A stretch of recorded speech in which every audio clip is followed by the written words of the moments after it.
So I was just looking at Twitter and I saw this amazing thread that definitely hits on some things that we're gonna be talking about today over at California Polytechnic Humboldt, which is where we saw a couple of days ago. We saw the bonk bonk bonk, the water tub video. I saw it. Yeah, the famous bonk bonk bonk video.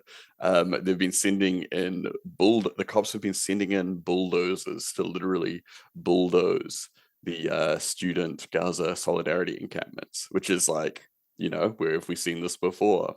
In Gaza, in the occupied Palestinian territories, with Rachel Corrie, all this kind of stuff. And a delightful Twitter user who is a hydraulic line guy maker person has made a huge thread on how to disable a bulldozer by removing a particular hydraulic line, what tools you need, how to do it fast, what not to do, what to avoid, like what to do afterwards, things you can do further to disable the machine, some things to very easily deactivate a bulldozer in a short period of time. And the best part about it is his Twitter username is at fisting_top. Oh, He's looks like a bit of a leather daddy. He's holding some kind of power tool dildo in his picture. Pretty amazing. So we got a real working class hero on Twitter salute. this morning. Yeah, Big what a salute slay. Huge slay. to hose guy, aka fisting top. We love to he's see it. also called Hose Guy. That's his what his name is. Okay. His username.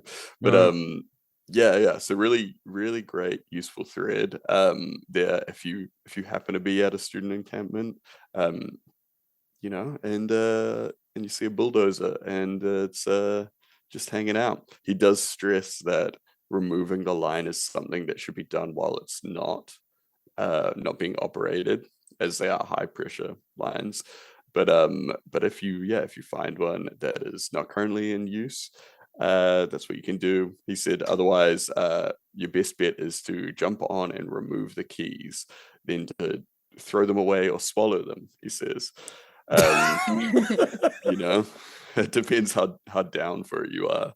Swallow the keys. Okay. Yeah. Well, Gotcha. they're not going to get them back anytime soon, are they? That's very true. I mean, it depends how big the keys are and what the high pressure line of your esophagus is like, I guess. From what I've seen from this kind of machinery, usually the keys are just like standard tiny little keys. Yeah. You can actually another little handy thing to know is that a lot of the manufacturers of these kind of like construction vehicles and even like tractors and stuff make standardized keys as well.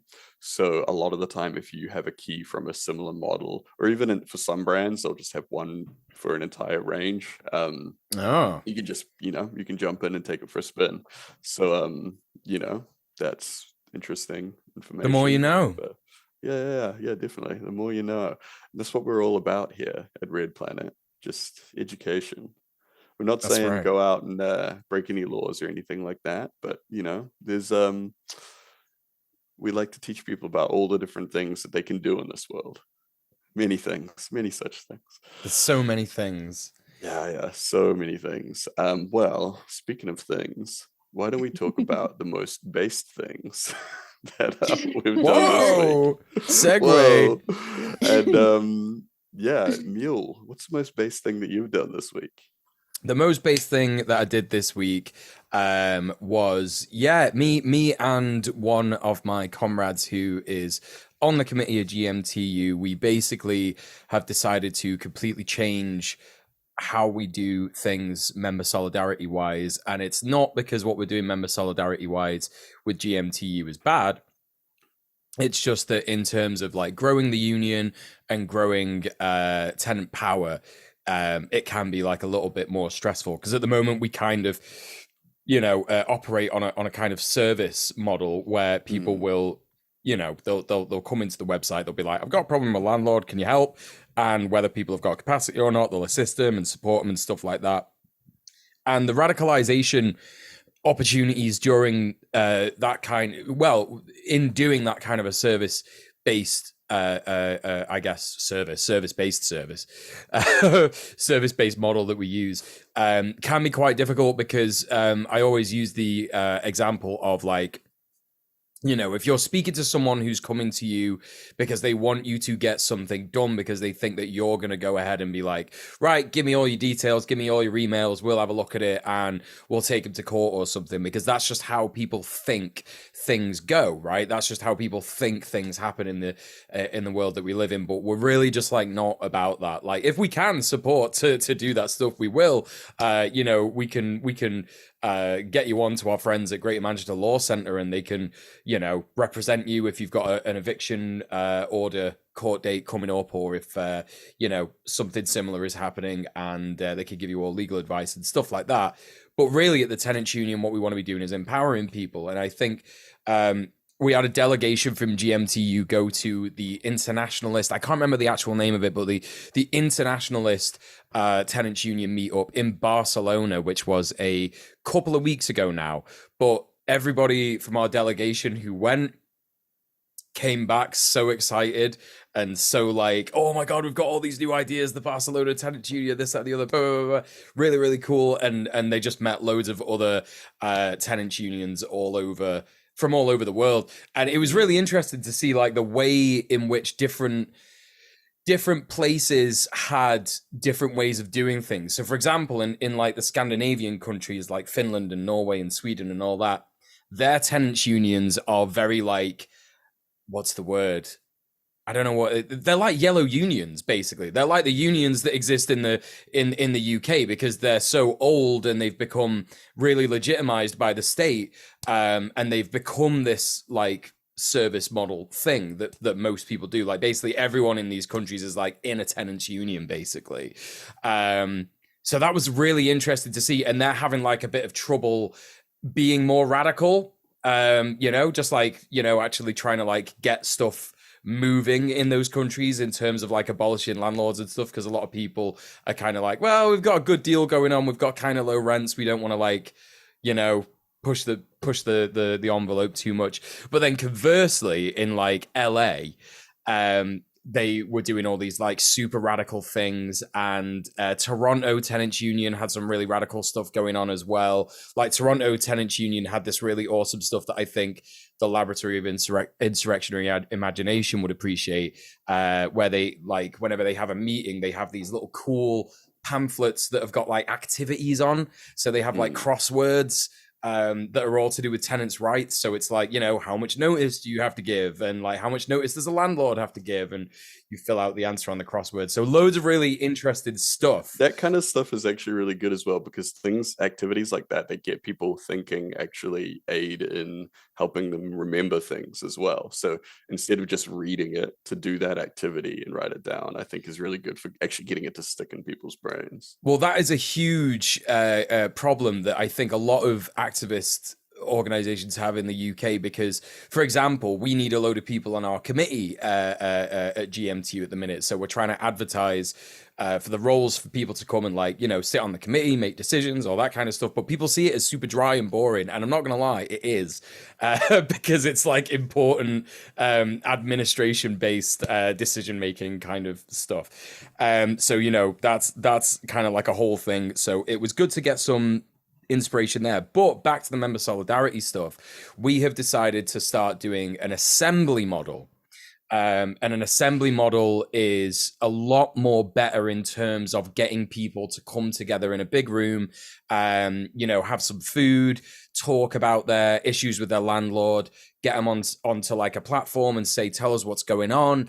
And then people in the audience could be like, yeah, we dealt with that one, like a similar landlord, or like the same landlord like a couple of weeks ago. And like, this is what we did, and this is how it worked. And then people go off into like little groups, and they come up with like action plans on what they're going to do. And we're really going to try and push, just like knock on all your neighbors' doors and find out who's renting. And if they're renting from the same landlord, then we can fuck them up that way, basically. So yeah, we're changing that. So that was the most base thing that we did this week. Like Connor, my comrade, who is another elected member solidarity officer, he got this motion all prepared. And that was it. Basically, we just basically presented it to the committee. They all voted it through, and that's now how we're going to be doing stuff with the member solidarity team. So that's been very exciting. So I blitzed through a bunch of the what do you call it, the service requests that we get for GMTU, and I was like, hey, come to our first assembly, it's going to be in a couple of weeks, please feel free to text me if you want to get more information, like where it is and stuff. So that's really exciting. I'm really looking forward to where that goes. There's loads of other stuff going on with GMTU, but I'm not going to bore everyone because it's all just like generic stuff that I've not really sort of, I guess, spearheaded or whatever. It's just really good stuff. A lot of good stuff going on with GMTU. So right back at you, Tim. What's the most base thing you did this week? Well, I was thinking about it because I was like, I was thinking about like what, like actual kind of like, I guess like political focus things I'd done, and I couldn't really think of anything. But then I was thinking about how, like the other day, I went into a space where there was like a bunch of people that were like, it was like everyone was like chatting away, and it was about around a bunch. Oh, fuck it, I'm gonna say. So it was in another tattoo shop, and it was like there was like a bunch of kind of like old head dudes that are all like pretty reactionary and all this kind of stuff. But like like I think in those spaces I get a little bit more time to speak than like someone else might or whatever. And so I went in, and everyone was like talking about just like yammering away about bullshit, and talking about like just just the most reactionary, like terrible shit. And I was just like, fuck it. Like let's fucking go, And so there's about like, I think it was like four dudes, and there's four dudes and a woman there, and they were all just talking about everything from just like dumb like conspiracy stuff to like, there was like someone said some stuff about like about like trans people, about not understanding and all this kind of stuff like that. And I just was like there for like hours. And just like at the end of it, everyone was just like, oh yeah, and like and like these are people that are like generally friendly to me, and that I've had a good working relationship with in the past. But it just kind of like a little bit like, they're, I don't know, like, yeah, they're just like, I guess like typically kind of more older and didn't have great views. But then by the end of it, everyone was just like, oh shit, no, I get it now. And like, people being like, oh, thanks, and like one of the dudes who, like was kind of like runs the shop and stuff, was just like, man, like actually thanks for like coming in and just talking, and like this has been like really great. Shit like that. So like I went out and I didn't think about it much at the time, and I was just like, oh shit, like just over that couple of hours I fully just like changed a couple people's minds on things. And I was thinking about when I went down to this when I was off a couple weeks ago, and I went down for a big like Maori tattooing kind of gathering thing, and there was one of the speakers, Julie Palmer Pingelli, had mentioned that she was like, when she talks to someone about like, when she's talking specifically about, I guess, kind of like Maori issues to someone that is kind of from the outside, that she's like, I don't just want you to like leave being like, like, oh, okay, I guess, I understand what she's saying, but she's like, I want to like convert that person into a soldier, she's like, I want that person to go and tell someone else, and I want them to like, and it's like in this way that you kind of, I guess, like kind of reach beyond your immediate thing without like, working in like an org or anything like that, just in this like kind of casual way.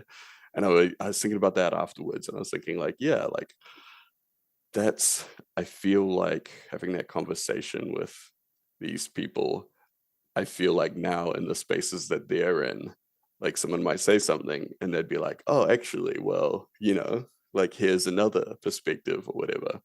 And I was thinking like, that's actually a very like, I don't know, like I would say like a fulfilling way to engage with stuff, you know, like it's like you can waste so much time just debating people that are never actually going to change, like on the internet or just like whatever. But and this is something we've talked about before, but it's been a while since I've actually engaged with stuff like this in this way, that it's so much more, it's a better use of your time to talk to people that you actually know in your own life, in your own family, and all this Yeah, kind of people stuff, you're in instead of community with. yeah, exactly. And whether that's in community, whether you're just like, you know, you're in the same industry and you've worked together, or in community because you're, you know, like you Mhm. go to the same clubs or whatever like that.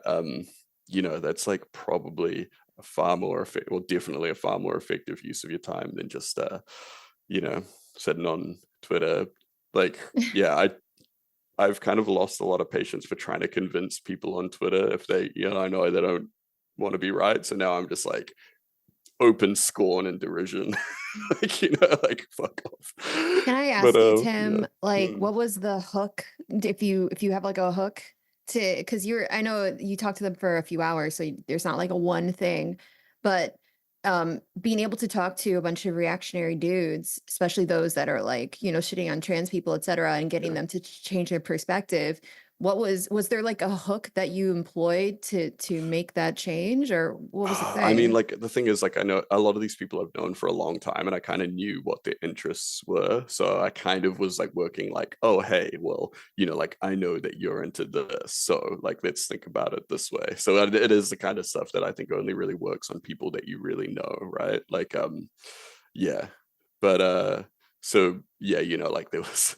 we were talking about, I think like trans stuff came up because we were talking about the Fallout TV show, and you know, just stuff like that, where it's kind of like I don't think there's really like a kind of pattern that you can hit for people. But yeah, I think just if you work on it with people you know, with your family, with friends, co-workers and stuff like that, then I think you're more likely to know what's going to turn them off and what's going to, you know, what they're going to want to talk about or whatever. um but yeah, I guess I don't really have too much of an answer for that specifically. But yeah, I think just I would probably only bother really getting into it with people that you actually know. If it's just some stranger, then, you know, tell them they suck or whatever. But I wouldn't devote like hours of your life to it. You know, that's in my opinion anyway. But yeah. What about you, Kara? What have you been up to?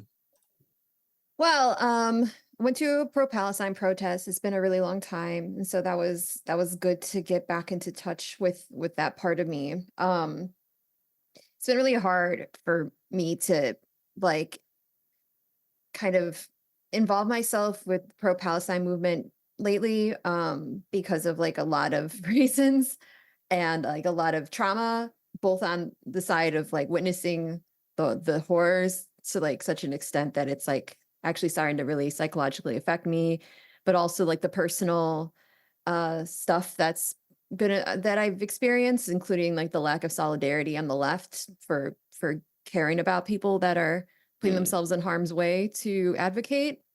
Um, so there's a lot of, I've personally a lot of like I almost like don't want to call it trauma because I don't want to belittle anybody's trauma, and I don't know if I'm comfortable calling it trauma full on, but for lack of a better word, trauma, you know, with regards Hmm. to that. Um, but so yeah, it was nice to get back in touch with a protest, and I kind of want to get, especially when the weather warms up. I think it'd be great to keep going out there. I almost like froze completely, so it wasn't like a tactically good experience, but it was really spiritually good. And also just to piggyback on what you said, just still doing my like Operation Normie outreach, I guess, trying to infiltrate the masses and have conversations. And I've gotten already some of my very not vegan relatives and friends to start like trying vegan things out and so on and so forth. And, you know, like having conversations about Palestine and things like that. Just trying to, and the way that I do it is I'm never apologetic. And I know we've had this conversation before. Well, like a lot of people in our movement on the left have a tendency when they're around people that don't necessarily agree with them to introduce their perspectives with this like apology and this like they're trying to like always kind of couch they're always trying to kind of like take pieces out as if that's going to somehow be a compromise, is going to magically make that other person go, okay, now I agree with you or something. And so I try not to do that. I try this, but I don't try to be like aggressive about it. This is just the personal way that I personally go about it. I try to just act like they already agree with me and just be like, yeah, no. So like the genocide that Israel's doing to Palestinians, and I just like say it instead of being like, so, I don't try to do that. And I find that that tends to be pretty successful because it puts them in the position of having to be the person that then has to interrupt and disrupt the very normies don't like disrupting. That's why they're normies, right? I think we can all appreciate this because some parts of us are still we're not in every single cell of our body completely and utterly radical. Like we wear pants, we maybe use transportation. Like we're still using things that other people use. We still have a level of like, what's the word I'm looking for? Not assimilation, but like a level of conformity, right? And I think it can feel nice to not be a constant disruption. It can feel nice to just kind of be like part of the crowd and be part of something bigger. And normies love that shit. They love not being a disruption. So I find that if you make them have to be a disruption in a conversation or to stop something from being said, that puts them in that position that they just don't want to be in, and they'll more likely go along with what you're saying, and allow, and maybe even part of their brain will convince themselves that this is what they're actually supposed to think. I don't know. I've been trying to use that tactic, and so far I've had success with it. My sample size is pretty small, but that's just been my experience. So yeah, it's a lot of normie outreach happening lately. Yeah. Yeah, totally. All right, cool. Well, yeah, awesome. Well, so if you have any kind of base things that you've been doing, anything that you think is cool or has been inspired by any of like anything we've talked about or any guests that we've had on the show, you can reach out to us on Twitter, Instagram, or TikTok, or send us an email at based@redplanetshow.com. If you include your name and pronouns if you're cool with that, and we might shout it out in a future episode. But yeah, let's get into the news now. So what's been happening in the world? Kira, why don't you tell us what's happening with the US Supreme Court? Sure. As the resident American, I'd be happy to. So the Supreme Court has allowed a negligence suit against a protest organizer to move forward. In a decision expected to have a chilling effect on organized protests in the United States, the U.S. Supreme Court declined to hear the case of McKesson versus Doe. The case stems from a 2016 Black Lives Matter protest organized by DeRay McKesson, I hope I'm saying their name right, during which an unidentified individual did a very, very bad thing by injuring a police officer with a thrown object. Can you imagine? Rather than pursue the individual who did the very, very bad and morally wrong thing of injuring a police officer, said police officer chose to sue McKesson as the organizer of the event for negligence. The resulting legal challenge to the civil suit is largely related to the question of whether the organizer of a protest can be held liable for the actions of another protester. While lower courts tended to side with McKesson on this point, when the case reached the Fifth Circuit Court of Appeals, those decisions were overturned and the negligence case was allowed to move forward. With the Supreme Court choosing to allow the prior court's decision to stand, it has established a precedent for future cases. This obviously introduces a lot of additional risks to organized protests in the United States, on top of already the massive amount of risk that we in America take when we just try to stand up for what we believe in that's against the establishment. As organizers, policy organizations could face significant legal costs resulting from violence taking place during actions in spite of all efforts to maintain peaceful demonstrations. And as we saw in the 2016 and beyond BLM uprisings, as we saw from George Floyd's murder, the uprisings that ensued in America, the very justified ones, we saw how many like undercover, like either police officers or just fascists, just straight up fascists without any sort of badge, officiating their fascism, would, try to cause problems at protests. And if anyone's ever been to a protest, you know that these people exist. I mean, we even had a whole episode about like undercover cops attending protests and how to spot them. Yeah. We had an episode, did you just say? Oh. Oh my God. Sure. We did. Yeah. Yes, an episode no. on ops, an episode. Yes, Anyway. that's the official, that's what we call it here at Red Planet. An episode. But so yeah, apart from just being able to manage the actual protesters, the ramifications of this, like this precedent that this is potentially going to set, will be really, really, really scary for protesters, just also from, you know, undercover assholes just trying to instigate bullshit at protests. So just more fun happening in the United States of America, the land of the free. Anyways, Tim, do you want to tell me what's going on in Niger? Yeah. So this has actually been building up and has kind of, you know, come to a head just recently, but it's been building up for a little while.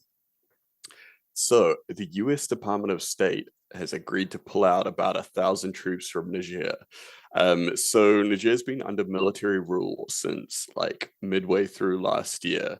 And yeah, so the US are trying to spin this as kind of like, you know, like we have agreed to step down and, you know, like let the people of Niger take it from here. But really, like they've been pushed out. There's been gigantic protests and just like public outcry and everything, because you know it's like the classic American thing where they step in to kind of like take control. They, you know, try and put someone in charge and do all this kind of stuff. So yeah, the U.S. Deputy Secretary of State Kurt Campbell and Nigerian Prime Minister Ali Mohammed Lamine Zain met not this Friday, but the Friday before. And the reports said that Washington are committing to begin planning an orderly and responsible withdrawal of all of its troops from the country.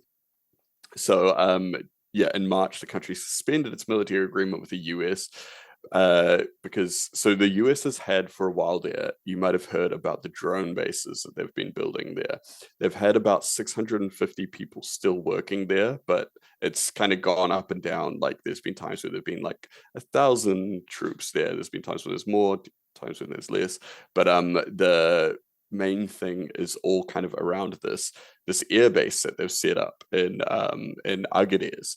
So it's an airbase used for manned and unmanned surveillance flights. So that's sometimes it's planes, sometimes it's drones. But the main issue around this and why it has been so controversial is because of the drones. Because being in that area in West Africa, it's like a very strategically important place for them because you know, because of all the places that they can reach with these drones from there. So basically, like what America wants is to have like a drone base like dotted around all around the world so that they can just any target anywhere they can, you know, send drones to as soon as possible. And so yeah, in West Africa, this base, Airbase 201, was, you know, like kind of covered that whole area. It cost them about $100 million to set up, or they say more than 100 million. So it's really expensive for them to set up and maintain. So this is a bit of a blow to them to have to, you know, to kind of to remove themselves. And so just recently, you might have heard as well, because France was set up in Niger as well, and they had also been well, they had agreed to withdraw in the same kind of thing just last September, just after the coup that happened in July. So yeah, there was a democratically elected president who, yeah, then there was a military coup, and then, you know, like America and France got in there. Well, France was already in there, and now it's all kind of like falling apart. So the new authorities in Niger joined military-run governments in neighboring Mali and Burkina Faso in ending military deals with one-time Western allies, quitting the regional political and economic bloc ECOWAS, and also fostering closer ties with Russia. So a few Russian flags were visible at the protest, but some citizens told Reuters on Friday they did not welcome the Russian defense assistance.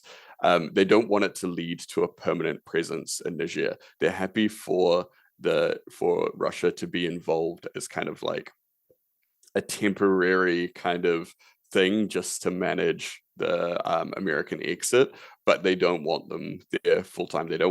They basically just don't want Russia to take the place of America and France. They want to be independent. They want to be making their own decisions. So yeah. So a little while ago, they wait, sorry, I just like totally started reading a different section. So yeah, so there was a huge protest earlier in the year, which kind of set the scene for a lot of this stuff happening. This was back in March, I think, where there was hundreds and hundreds of Nigerian protesters in the streets. They were not just demanding that America and France and everyone leaves, but they were like, it was a explicitly anti-imperialist protest, which I think is like really interesting to see, especially in West Africa. A lot of, like you see these like signs at the protests and stuff like that, and a lot of them specifically said like death to US imperialism, end US imperialism, and all this kind of stuff, which kind of speaks to a level of class consciousness of the character of the protest. But yeah, it's interesting to see. You know what? What's that? Someone's still gonna get personally offended if you say death to US imperialism. Be like, that's a threat to my life. People always get so offended when they say death to an entity, and they always take it personally. And I'm sure there's at least one Douglas or something out there who's like super mad over that sign. There's like Mr. Like Ian Imperialism, and those are that's his name. Yeah. My grandfather was imperialism.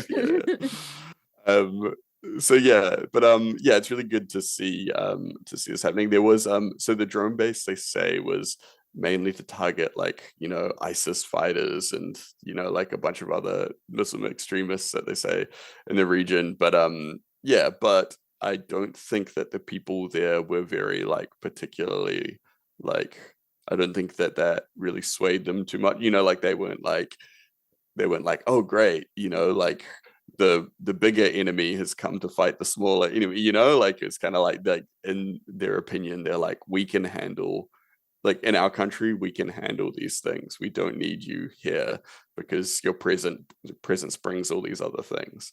So yeah, so they don't want America, they don't want France, they don't want Russia. They just want to be able to handle their own business, and hopefully that's where we get. I think there is some agreement for some level of like military cooperation as part of the deal, but yeah, it'll be interesting to see how they develop independently after the withdrawal. But Mule, why don't you tell us about what's happening in Europe? Why don't I? So this is something that we have not really talked about too much recently, but climate protests are a thing. They've been going on for a long time, and there have been recently, there has been a ruling in Switzerland handing some Swiss women, a victory regarding some climate-based stuff. So Europe's top rights court has ruled in favor of a group of elderly Swiss women, elderly, mind you, not just Swiss women, elderly Swiss women, who argued that their government's effort to combat climate change were inadequate and put them at greater risk of death from heat waves. And so that's kind of where this is all about. And it's something that I think people really need to be considering quite a lot. We have a terrible culture here in the Imperial Core. I could just end it there, but we have a terrible culture. We have a terrible culture towards our elderly, folks, siblings, our elders, just in general. And, climate change is going to make things a lot worse for people who are older, not just from the heat, but also from the cold. So they took it to the European Union. It was from 2,500 women with an average age of 73. And the organization that they call themselves is the Senior Women for Climate Protection.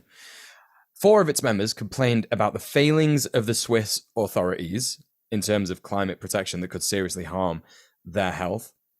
And the ruling could have a ripple effect across Europe and beyond, sending a binding precedent for how some courts deal with the rising tide of climate litigation argued on the basis of human rights infringements. And this, this is something that we see all over Europe, all over the world. Judges just kind of going, yeah, you know what? Climate change is happening, so you can't really get mad at these folks for getting mad about it. Probably not going to put you in prison, or if you're, a plaintiff in a case rather than a defendant, we're going to probably rule in your favor. It's kind of hard to deny the science, even though judges can and do that. But it's kind of impossible to avoid, unless you're my mum, who says things like, "Oh, when I was 15, we had like 3 summers where it was just not that good," and I'm like, okay, great. That means that climate change isn't real. Then I guess fine. Yeah. She forgets that I'm 34 sometimes. That I've actually experienced 34 summers, and the last 10 have been progressively hotter, to the point of just being unbearable. Anyway, moving on. The court found that Switzerland had violated Article 8 of the European Convention on Human Rights, which guarantees the right to respect for private and family life, according to the ruling. So court president Siofra O'Leary said the Swiss government failed to put in place sufficient domestic policies to tackle climate change. So Bruno Molinari, a member of the group that brought the case, was among the crowd outside the court. "I'm 82 and I won't see the effects of the decisions today, but politicians need to change." Global Civic Movement of Ours said the court's ruling had opened a new chapter in climate litigation. The Swiss ruling sets a crucially legal binding precedent, serving as a blueprint for how to successfully sue your own government over climate failures, said Ruth Delbert, legal campaigns director at Avars. The Swiss verdict, which cannot be appealed, could compel the government to take greater action on reducing emissions, including revising its 2030 emissions reduction targets to get in line with the Paris Agreement goal of limiting warming to 1.5 degrees Celsius or 2.7 degrees Fahrenheit. In another case, the court rejected a claim from a former French mayor that the inaction of the French state posed the risk of his town being submerged under the North Sea. The court found he was not a victim in the case, as he had moved to Brussels. So there you go. It's his fault. It's his fault for going there. So he moved inland, probably, I'm guessing, right? Brussels because Brussels is and so now he's not a victim because he was fleeing the consequences of climate change. What a bunch of... Forget all the other people who live there. Yeah, they're not saying like, oh, it's not that you don't, there's not a case, it's that you specifically don't have a case. It's like, what a fucking waste of time. Like, it is a waste of time. Yeah, they just don't want to concede, do they? They're just kicking the can down the road, Literally. But in both cases, lawyers argued that the political and civil protections guaranteed by the European Convention on Human Rights are meaningless if the planet is uninhabitable. Strange. Talking about human rights and international or large conglomerations of states based law, Kira, let's have the Palestine update for this week. So this week I'm going to be focusing less on what's happening in Gaza and more of what's happening outside of Gaza, but kind of focusing on the protest movement. But from what we were just saying about how the courts dealt with that case about like saying, oh, well, you're not a victim because you moved, kind of alleging that you would be a victim if you didn't move. This reminds me of the way that like the Times of Israel and all these like Zionist rags are treating the death toll. They'll say, according to the Hamas-run health ministry, X number of people have been killed, which to me makes it seem like they are alleging in effect that the number is offensive and therefore they have to like dismiss the credibility of the number, but not the offensiveness of the number. Like the credibility of the number is undermined here because it's from this Hamas-run health ministry. But if it turns out it's true, they have to say that in order to try to dissuade, try to distract from like the horrificness of it, because they do understand it is quite horrific. I've noticed that with a lot of these like war crimes, like they'll try to undermine the event itself happening, because if they were to acknowledge it, that's a much more difficult battle in terms of trying to sell that death, for instance, that death toll as being like a legitimately justified number of civilians murdered.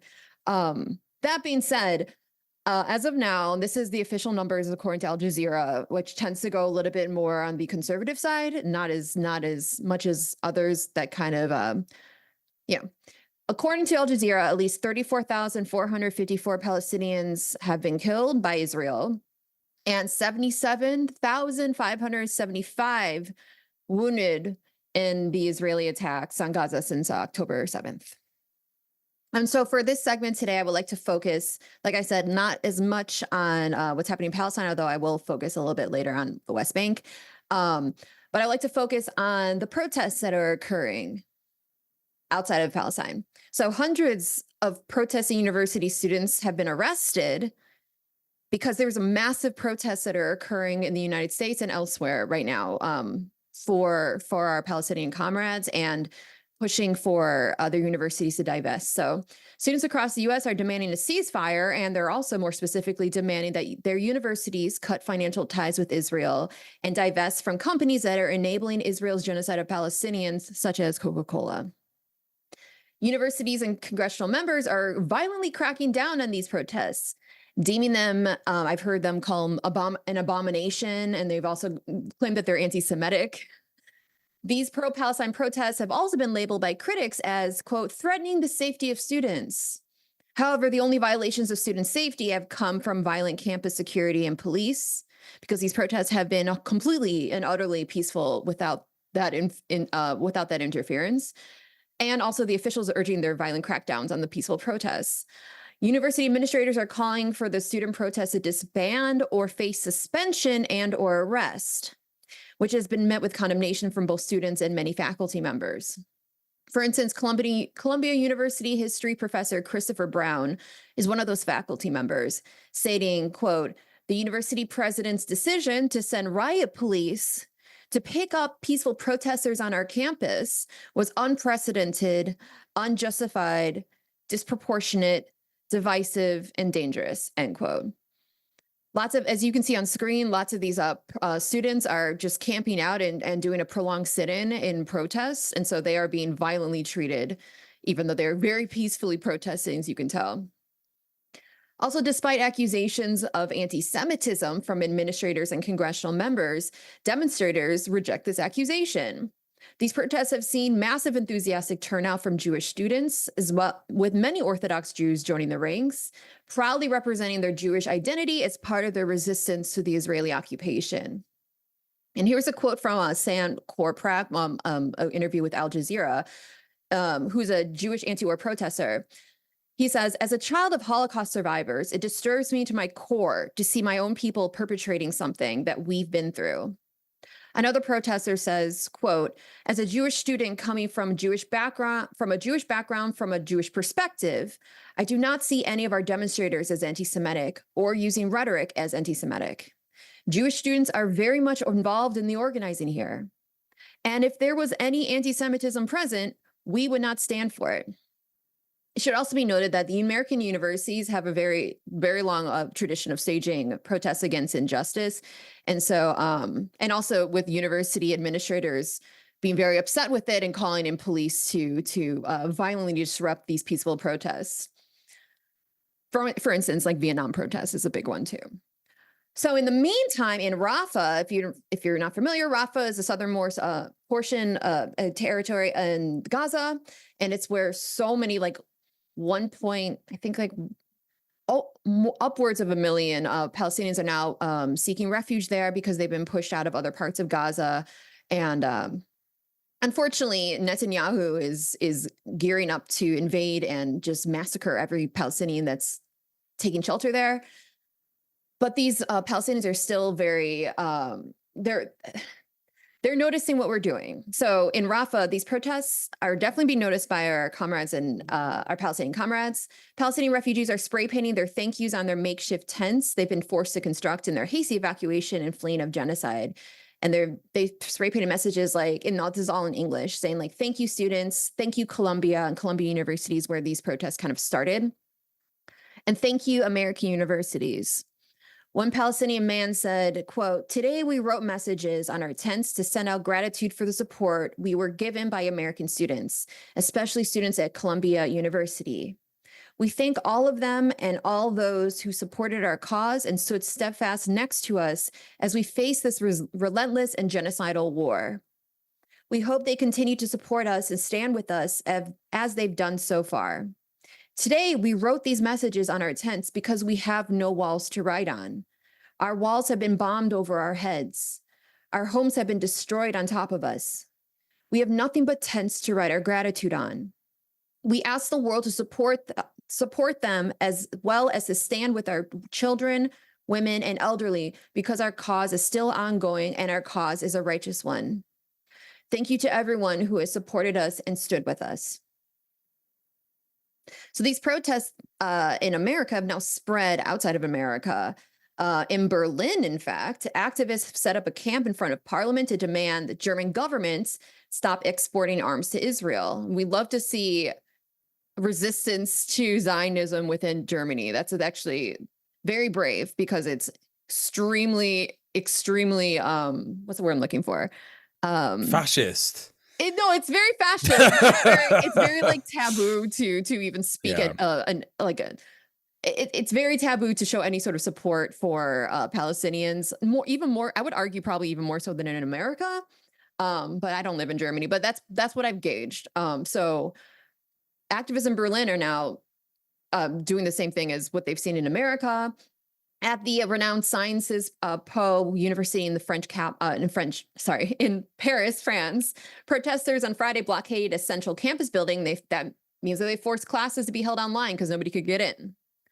The latest pro-Palestine rally in Sweden on Saturday saw people marching the streets to the chants of Free Palestine and Boycott Israel. Hundreds gathered on Saturday afternoon in central London in solidarity with Palestinians, with a much smaller group trying to organize a pro-Israel event in opposition. So your protests are being noticed, and they're not only being noticed by our comrades in Palestine, but they're also being noticed by our comrades outside of Palestine, and just keep up the energy. I think it's important to talk about the state's response to this. We're going to talk about it a bit more in the the main segment of the show, but I was talking about this with a comrade earlier this week because they were just disgusted at the way that the police had responded in America. And I think it's like the first time they've ever seen police in America do anything. And, my response essentially was, well, you're talking about the nation that is at the heart of the imperial core. They've done multiple coups d'etats, all throughout the years. And they know that in a lot of revolutions, a lot of revolutionary activity begins on college campuses. It begins on university campuses. And so, it's the reason why the Kent State Massacre happened. It's the reason why, all these other historical brutalizing of students on college campuses in America has happened, because they know that as soon as working class people see solidarity from people who are deemed to be a little bit like not quite working class, like, oh, they're going to university so they can handle the debt, this kind of stuff, because there is always that idea that students are middle class, and it's not always the case. Like, it just depends on like your circumstances and what college you go to and this, that, and the other. But as soon as they see that like people are having this like big solidarity with them in their movement, it's like the response in Rafah. They're like, oh my god, these like privileged white Americans actually give a shit about us, and that can be incredibly powerful, and it's like a rallying cry for a lot of people, right? And so that can result in a bigger snowball, I guess, effects of movements. And that's why the state wants to clamp down on it so much, because it is just like, it's a big lot of solidarity, and it's very it's very visible, and it can result in this momentum gathering, especially six months in, right? You know. Yeah, absolutely.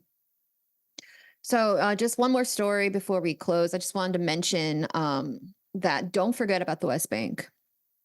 Do not forget about the West Bank.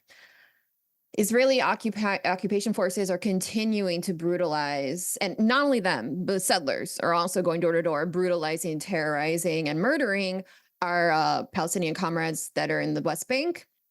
But specifically, the Israeli occupation forces are abducting en masse Palestinians from the West Bank. So this past week, Israeli forces detained 15 Palestinians in occupied West Bank. The detainees included a girl and 2 children and also some former prisoners. So it should be noted that with the Hamas led negotiations because this is one of the main reasons, arguably the main reason October 7th occurred, Al-Aqsa flood spearheaded mainly by Hamas, was to demand that Israel release the detained Palestinians in the illegal occupation prisons. And so this has been like the point, right? There's other points to resistance. Obviously, it's not just solely one thing, but this was like their main demand. They're demanding that they release these prisoners. And so Israel has been forced to release a certain number of Palestinian prisoners, but they've recouped those quote unquote losses many times over, I believe, at this point. So since October 7th, absolutely many times over. Since October 7th, Israeli occupation forces have now detained 1,495 Palestinians. And so the fact that they're re-detaining people that were former prisoners, who knows if they were released by the Hamas-led negotiations, I'm not positive. But if they were released by the Hamas-led negotiations, I wouldn't be surprised, because Israel is very upset that they had to bend the knee in any way, shape, or form to Palestinians. 16 detainees have died in Israeli prisons also in the past week. The bodies of all but one are being withheld by Israeli authorities, and this prevents families from burying them.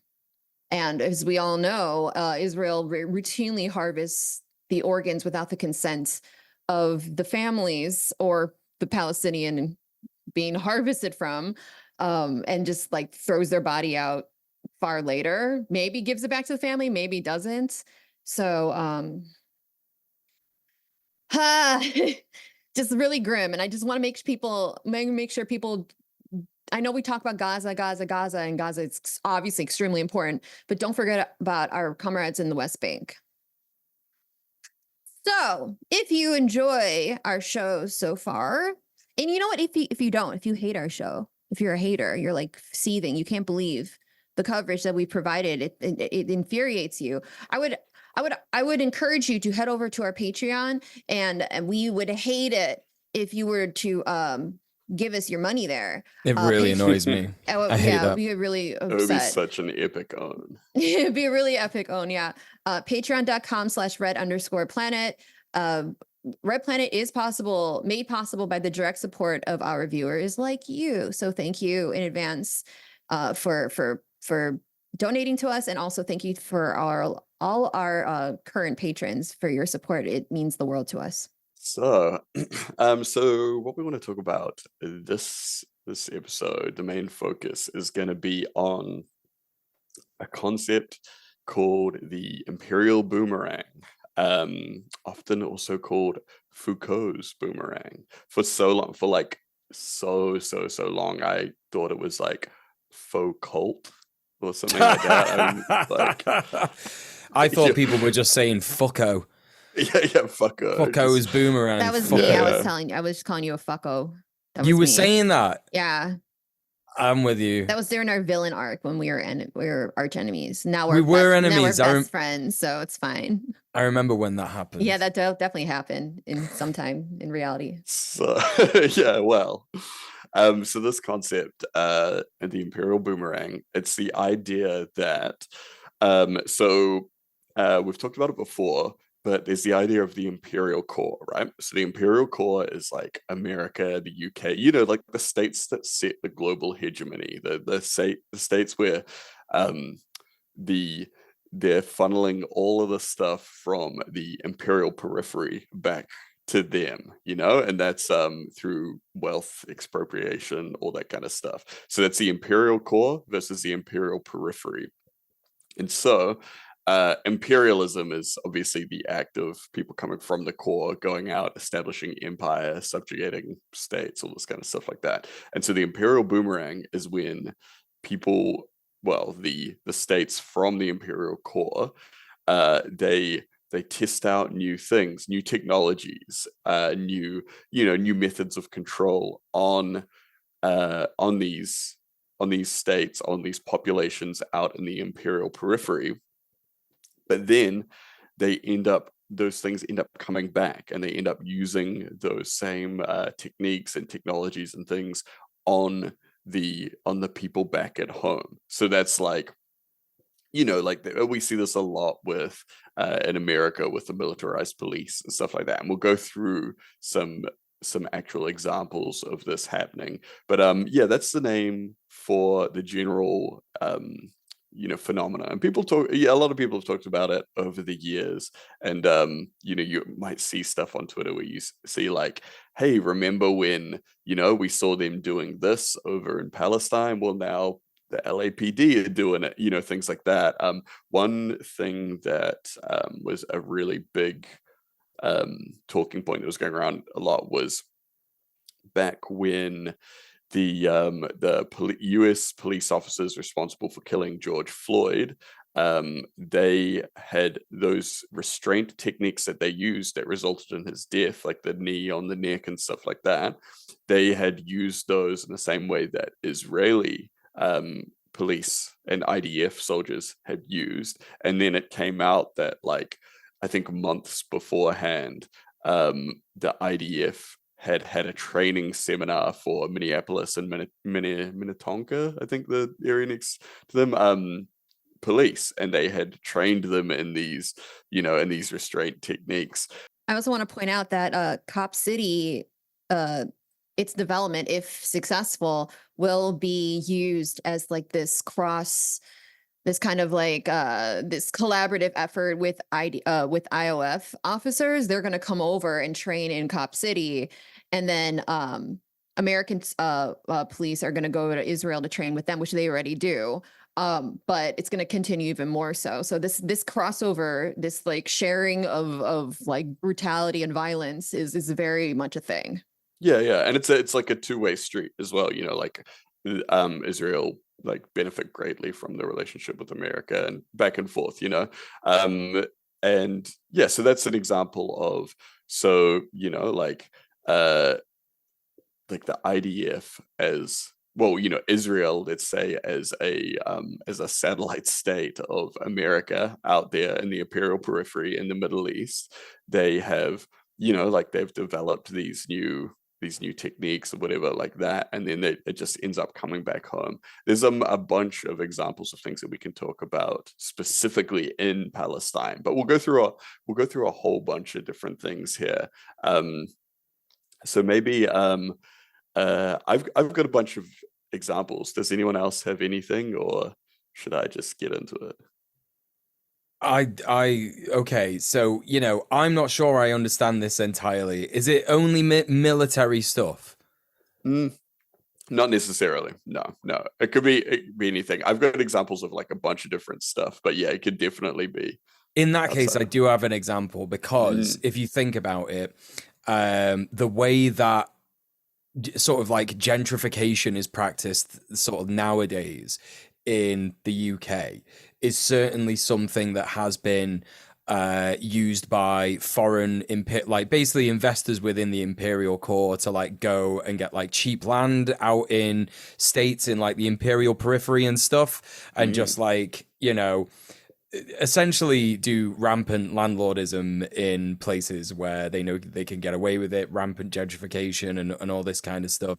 And that's kind of, I don't think it like quite falls into the camp of like this discussion particularly, but they test this stuff out, like you say, they test this stuff out in countries where they could get away with it more easy because they're just bullying them with fucking military occupation and shit like that.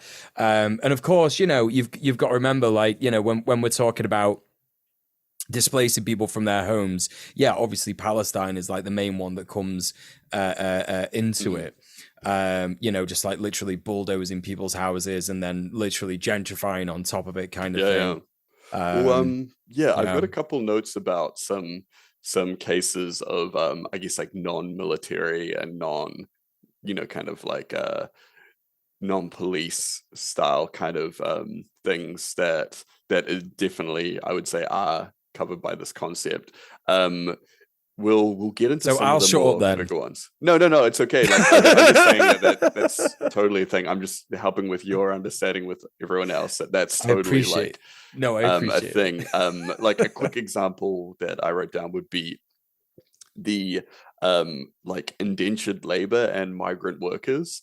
So in New Zealand here, we have these RSE schemes where we get workers from small Pacific nations to come to New Zealand and basically do like really shit seasonal work for barely any pay. And it's like, they say this is human trafficking, this is modern slavery, this is indentured labor.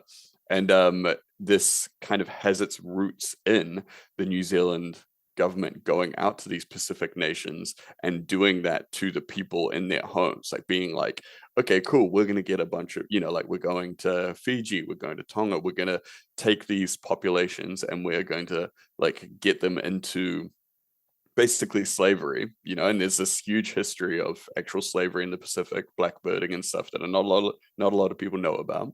And get them working on these farms, like completely changing the kind of agricultural practices of the area to to benefit us back home in the imperial core. And so they did that for years and years and years, and they were like, oh wait, well, we could actually get these same workers, we could bring them home and we could get them doing the same thing back here, working in other industries and all these kind of things. And that's where the RSC schemes come from. So this kind of like trafficking of migrant labor and this kind of indentured labor that's part of it as well, even though it's not like a direct like surveillance technology or anything like that. But so I would say that some of the most obvious examples definitely do come from like surveillance and weaponry and these kind of things. Particularly things like like the whole biometric identification kind of stuff, like like creating passes and identification based on people, their fingerprints, photos and everything like that. And then in the modern day it comes down to like all kinds of like digital metadata as well, right? So this is like something that we've seen in the imperial periphery like a whole bunch of times, like during the apartheid era in South Africa, sort of like between the 60s and the 90s, they invented a system. It was literally called the pass system. So all black South Africans had to carry identification documents, which these were the passes, and it had everything in the documents from their like fingerprints and all this kind of stuff. And so that was to control the movement of black South Africans going from different districts to different districts, which is, obviously very similar to what we see now in occupied Palestine. And like outside of Gaza and occupied Palestine and moving through, the West Bank and everything like that, they have all these checkpoints. They have, people have to present these passes and say like, hey, look, this is me, I'm going to work here, blah blah blah, all that kind of stuff. Even like different colored license plates to show which areas you're allowed to drive through, which is like tied to these passes and everything like that. And like these are things that people are starting to bring back into the imperial core as well. But an example of that even would be, this is kind of like So when we talk about like, the imperial periphery, it's shifted over time where this periphery is. And so when we like these days, you might say that like Ireland is within the imperial core, but there's, been a time when like Ireland and Scotland was basically where England like did all like invented imperial it's a version of imperialism. It was like that's where they went first. They were like, oh, okay, cool, well, we can get a bunch of indentured laborers here, we can get a bunch of all this kind of stuff. So and we saw the same kind of these everything from the like the passes to the mass surveillance networks in Ireland, and specifically in Northern Ireland. There was the British government implemented a pretty extensive, like for the time, absolutely unprecedented surveillance network during the Troubles. So this was like closed circuit TV cameras in urban areas, monitoring phone calls, all this kind of stuff. And then it's like, okay, well, now you have like I think London is the most like filmed city in the entire world because of the Yeah. CCTV. On And some it's like, streets, there's like 10 cameras. yeah. So Yeah. they've been out in Ireland, and they've been like, oh, this was a great way of just like absolutely, well, it's like under this guise of preempting any kind of trouble, under preempting crime or anything like that. This, it's like this panopticon where you never really know if you're being watched, so you have to be on your best behavior all the time or whatever. And so so we see that this surveillance network was trialed out in Northern Ireland, and then brought back home to be like, oh, okay, cool, awesome, like this worked over there, so it's going to work domestically. That's going to help us keep I also know that they in Northern Ireland, I'm not sure if this was developed in Northern Ireland, but they worked out how to like instigate riots from peaceful protests, and that was like due to a combination of kettling and inside actors, basically, and that was used as an excuse to like violently oppress anyone who was going out doing any kind of protest or whatever. So they would kettle protesters. If you don't know what kettling is, I don't know why you're watching this show. There's a guy on this show, I forget his name, but he's done a really good video about it. It sounds like Bonquest of bread. But yeah, check out his our Tim's video on hypothetical street battles. And yeah, kettling, like, if you don't know what it is, like it's when the cops basically encircle you. It's like And the then idea is that it's like it's a kettle, right, and they're applying heat and pressure so Yeah. that it boils over, and that's the thing, they're trying to escalate. Yeah, literally. And then, people in the kettle will get really stressed and like, actually like try and break out of it, because that's like a human reaction. And it's like a very they stressful and dangerous situation to be in, especially for a prolonged period of time. Yeah, they did that shit all the time in the Troubles. They would like, kettle people and wait for, the first sign of someone getting stressed, and then use that as an opportunity to just beat the shit out of people or shoot people. Yeah, absolutely horrific. Yeah. So and so that's the thing as well, like we see out in the periphery where they use like agitators to kind of stoke, I guess, like discontent or provoke people into action. So as an example, as an excuse to crack down on things, and this is something that we've seen a lot throughout the Middle East and all this kind of stuff. And then we see it in protest movements back home as well. Hard to know if that predates imperialism or not, but definitely something that we see on both fronts. And so like we keep coming back to Palestine, because obviously not just because it's a current thing, but because it is just like there are so many examples of this. Like with the there was a little while back, there was the whole Blue Leaks thing, which was when a group leaked a bunch of information that showed the actual, like the links between the IDF and American police. And there was just like so much collaboration and trading of, like ideas and technologies and all this kind of stuff. And it was just like, like an open line where they're just like, throwing shit back and forth.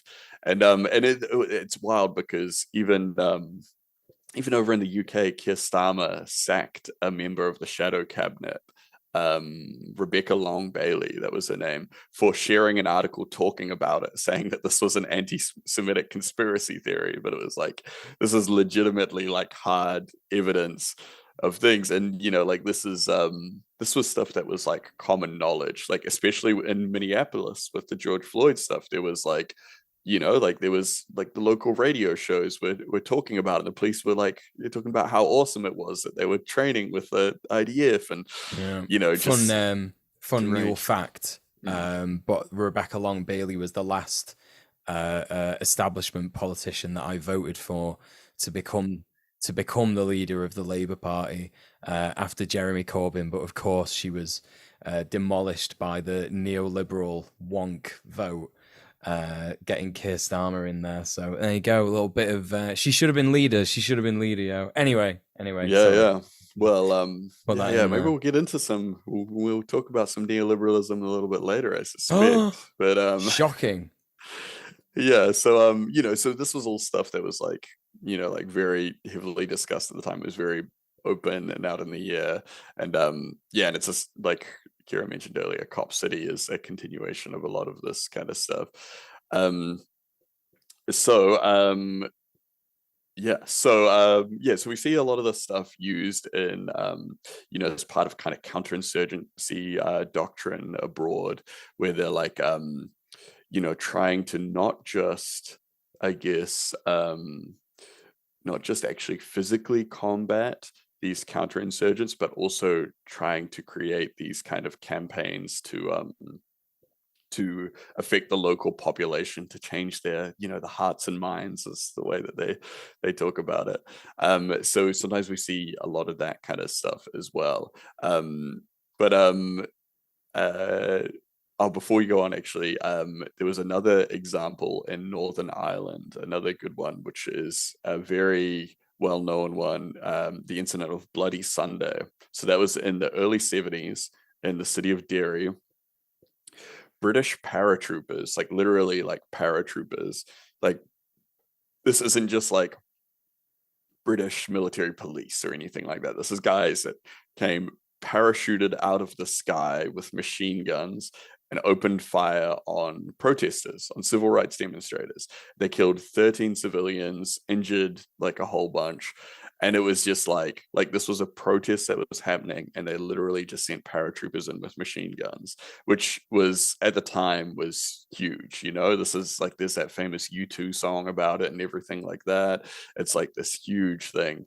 And like these were the same techniques that they had used abroad, like in North Africa and everything like that, where they had sent paratroopers in to quell discontent, and then they just brought it home, which is absolutely like can you imagine like paratroopers I mean, and it's like, this is the thing where it's like, it seems so extreme to think of like a town in Ireland having paratroopers rain down on them, and then you think about that, it's like, oh well, that's because Ireland is familiar to us, where it's like when they're doing this, and when they've done this in anywhere else, like in Algeria, when they've done this out in Congo, when they've done this in Vietnam, it's like, oh, like it's exactly the same for them, like it's just when it's closer to home, I guess it gets on Good the to radio. have that perspective. Yeah. Yeah. So it's important to always think about these things. Like a lot of the times people will see things and they'll be like,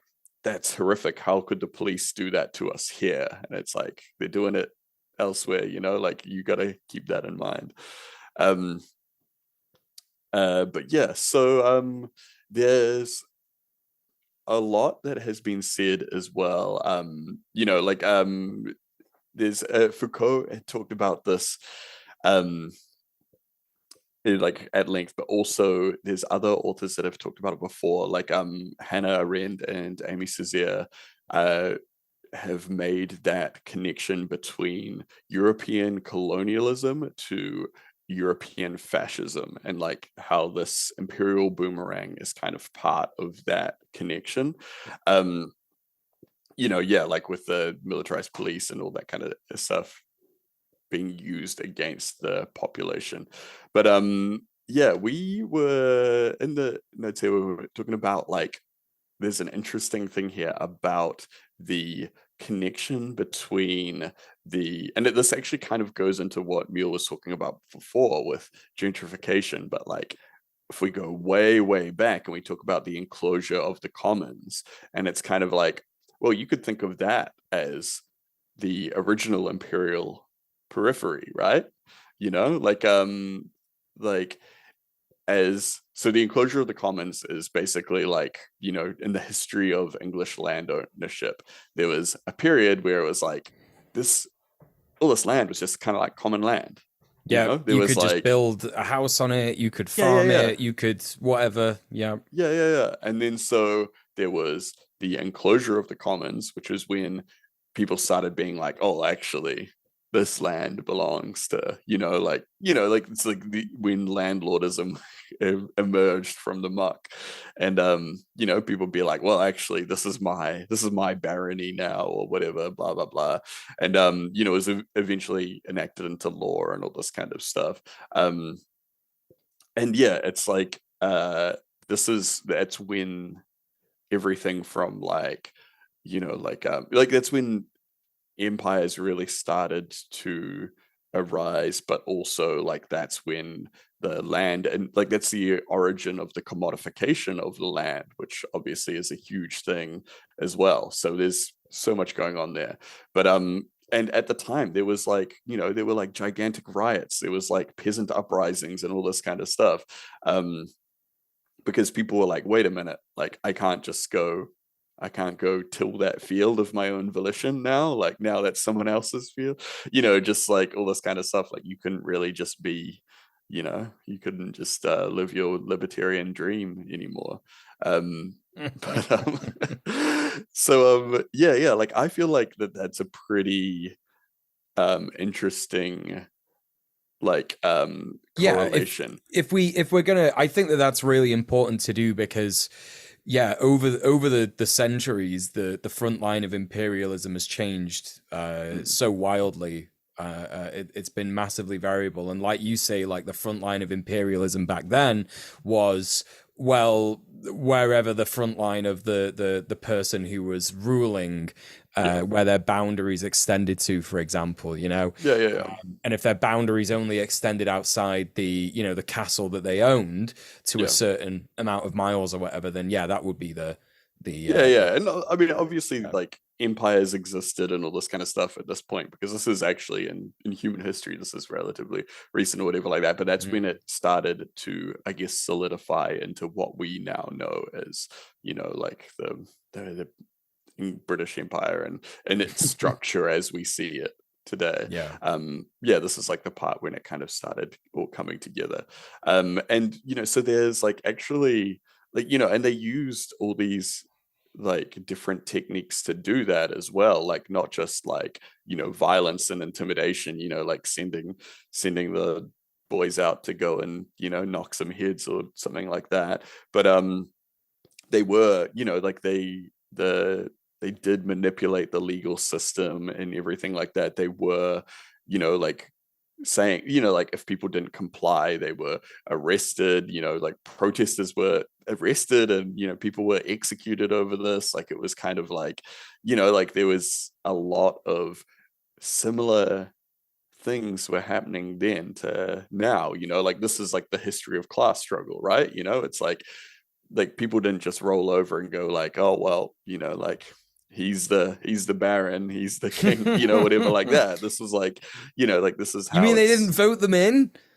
Yeah, exactly, right. What? And yeah, because and it's like, and you can understand why. It's like this was like a huge change for everyone, where it's like they even like when you think about people's relationship to production and being able to like, like communities that were kind of bound together by their own kind of, like links or whatever like that, could produce all their own stuff and trade it with like a neighboring thing or whatever like that. And it was all kind of like they would just do whatever. Like if they needed to graze here, they could graze there. If they needed to whatever, blah blah blah.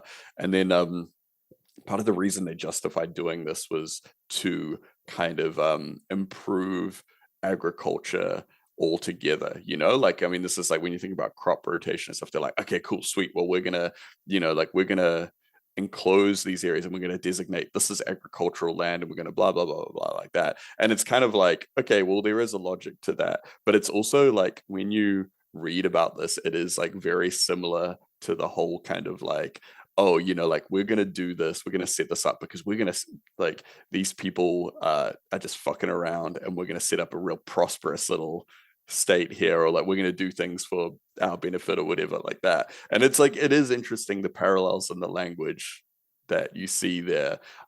Every time I look into stuff like this I always come away thinking like, man, like nothing really ever changes, right? Like, and I mean, this is like what Marx and everything say with like the history of class struggle being the main kind of like, this is the big thing, right? Like that keeps coming up. But yeah, and I'm obviously like, there was other forms of things like people were literally, there was forced evictions and land clearances during this whole period, like people were like kicked out of their houses, out of their farms, or like huge displacement. Yeah, it was like they forced people off land in the country so that they would, and a lot of them would end up moving to the city to work in these like really like terrible kind of jobs, or like even just become what they termed the term was a landless laborer, which is it's like it's very similar to you see these days with people getting like like ending up doing just like gig economy shit, where it's like they don't actually like all they've got is their labor to sell and they're floating around between places and stuff. But yeah, so I mean, there was a huge use of force, both physical and legal, from literally from the European nobility against the peasantry, that I would say was kind of like, yeah, like I would say it's an example, in my opinion, of the Imperial Boomerang, because a lot of this stuff ended up once, well, after the enclosures were all done and all this kind of stuff, and all of these systems kind of came in place, they carried on doing this stuff to people that were now out on these farms that had become part of the, I guess, the imperial unit at the time. And then like, and then people living in the cities and all this kind of stuff like that. Like in a lot of countries you also see how especially like colonized nations, the origins of their police force usually is through something like, in New Zealand it was basically it was like a constabulary that were developed to literally like kind of like police Maori and steal our land. And it's like they just became the police after like the New Zealand wars and all that kind of stuff like that. They were just like, okay, and now we're just the police, and so we're going to do the same thing, except we're doing it to everyone now. Same with the cops in America coming from slave. Yeah, exactly. Catchers, like yeah. From slave catchers and all this kind of stuff like that. It's like similar kind of thing. Yeah, and because there were definitely periods for in America where it's like there was the kind of there's the frontier then would kind of functions very similarly to the imperial periphery, right? So yeah, so it's interesting to think about it in that way. Can I interject with something that No. I don't know? Oh, see. You're I'm not glad I allowed. This asked. show is misogynist. You forget. Yeah, That's true. That is true. And anti-American. There's not a lot true. of American representation here. I hate to say it. Anyway, go on. I suppose you could say something. I felt like a version maybe of this boomerang is used as like a threat, I've noticed, to maintain quote unquote order within the imperial core. And I'll explain why I believe that. If you go on social media and you see people saying that they don't like Joe Biden because of how he is perpetuating the genocide of Palestinians. You get a bunch of liberals that insist that if Trump were in office, then all the gays are going to the camps and things like Yes. that. That's exactly it. Absolutely. And like they'll keep pushing this like idea that like they won't necessarily even deny that Joe Biden currently has camps on the border that is like caging children still, for the record. Still we have ICE detention facilities that where people are being held without any sort of charges and just being completely like molested and raped and just like otherwise tortured. This is currently happening, but that doesn't seem to be much of an issue for these liberals because they, you know, it's under you know, a liberal flag. Well, yeah. No, yeah, that's absolutely like concentration camps are like a huge thing that is part of the Imperial Boomerang thing that it's constantly brought up. Like, you know, we see like like in the notes here we've got examples of the British in South Africa, Kenya, and like even so, you know, like in Australia is like another huge one. Like like the Australia's use of concentration camps was like fucking wild, and like not many people speak about it compared to the other, you know, other nations or whatever like that, but it was wild, and it went on for so long, like well into, you know, like the 20th century and stuff like that. Like there's, you know, the stolen generation was only just like, you know, up until like the 1970s or something like that. And you know, like people think about these concentration camps that were used out and like Kenya and stuff like that. And then, you know, but you, like you said, these ones that you got on the border with these children, like that's in America, like that's at home. And Australia these days they don't operate concentration camps on their land, but they do it in just like a little, there's like a couple little islands up. I'm not sure if they're Melanesian or Micronesian technically, but just these little Pacific islands where it's the same as like Guantanamo Bay, right? Like it's a different jurisdiction. They can get away with other things and stuff like that. They still do this stuff. Like these camps are like, you know, like they're still active. They're still doing horrific things there. You know, and then like obviously we've got, you know, like in Palestine and stuff as well.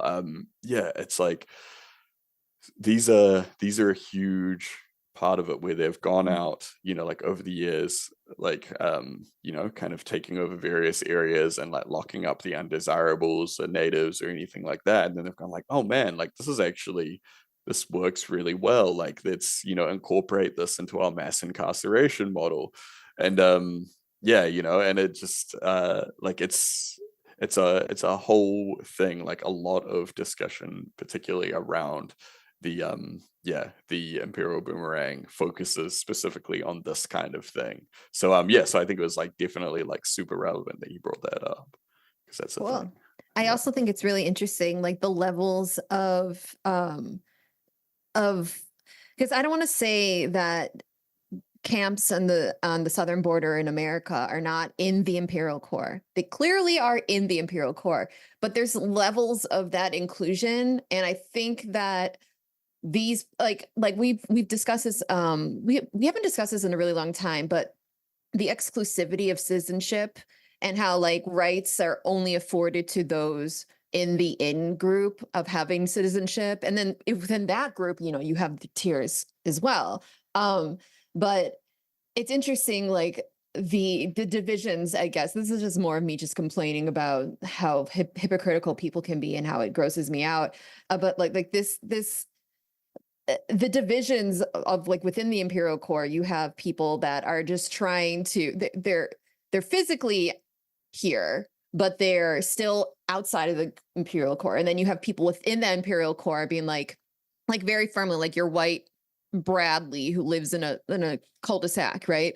That guy is like, he's upset about the camps, but he doesn't really consider it something that actually really matters, but he's more upset about some theoretical camp that might occur to him. Bradley or Tucker or Hunter or Sprainard or John Blow. All friends of the show, for the Oh, record. I mean, yeah, it's like it's interesting because the, you know, like they, like whoever is the undesirable, whatever. Like a lot of the time it is people that have I would say like dubious or like there is some kind of question of their citizenship, whether it's because they don't have like the paperwork or whatever like that. Or a lot of the time, like, we see in America the internment camps for Japanese Americans when, like America was at war with Japan. Like places like this, like in Australia as well, they were convinced that the Indigenous Australians were like had a secret allegiance to the Nazis, which is like just like it's wild. But they were like, oh well, they obviously hate us because we've been terrible to them. But they also just locked up all the Australians of German descent as well, and like in these concentration camps, which is like wild. But yeah, like that kind of stuff happens all the time, where it's like your allegiance to the empire is questionable. So in a totally not fascist way, we're going to put you in a like an internment camp or something like that. But yeah, like, and obviously like like we have in Europe with like Germany with like the Nazi camps where they, rounded up all the like Jews, queer people, basically like, like anyone that was against the regime or anything like that. Like, Communists.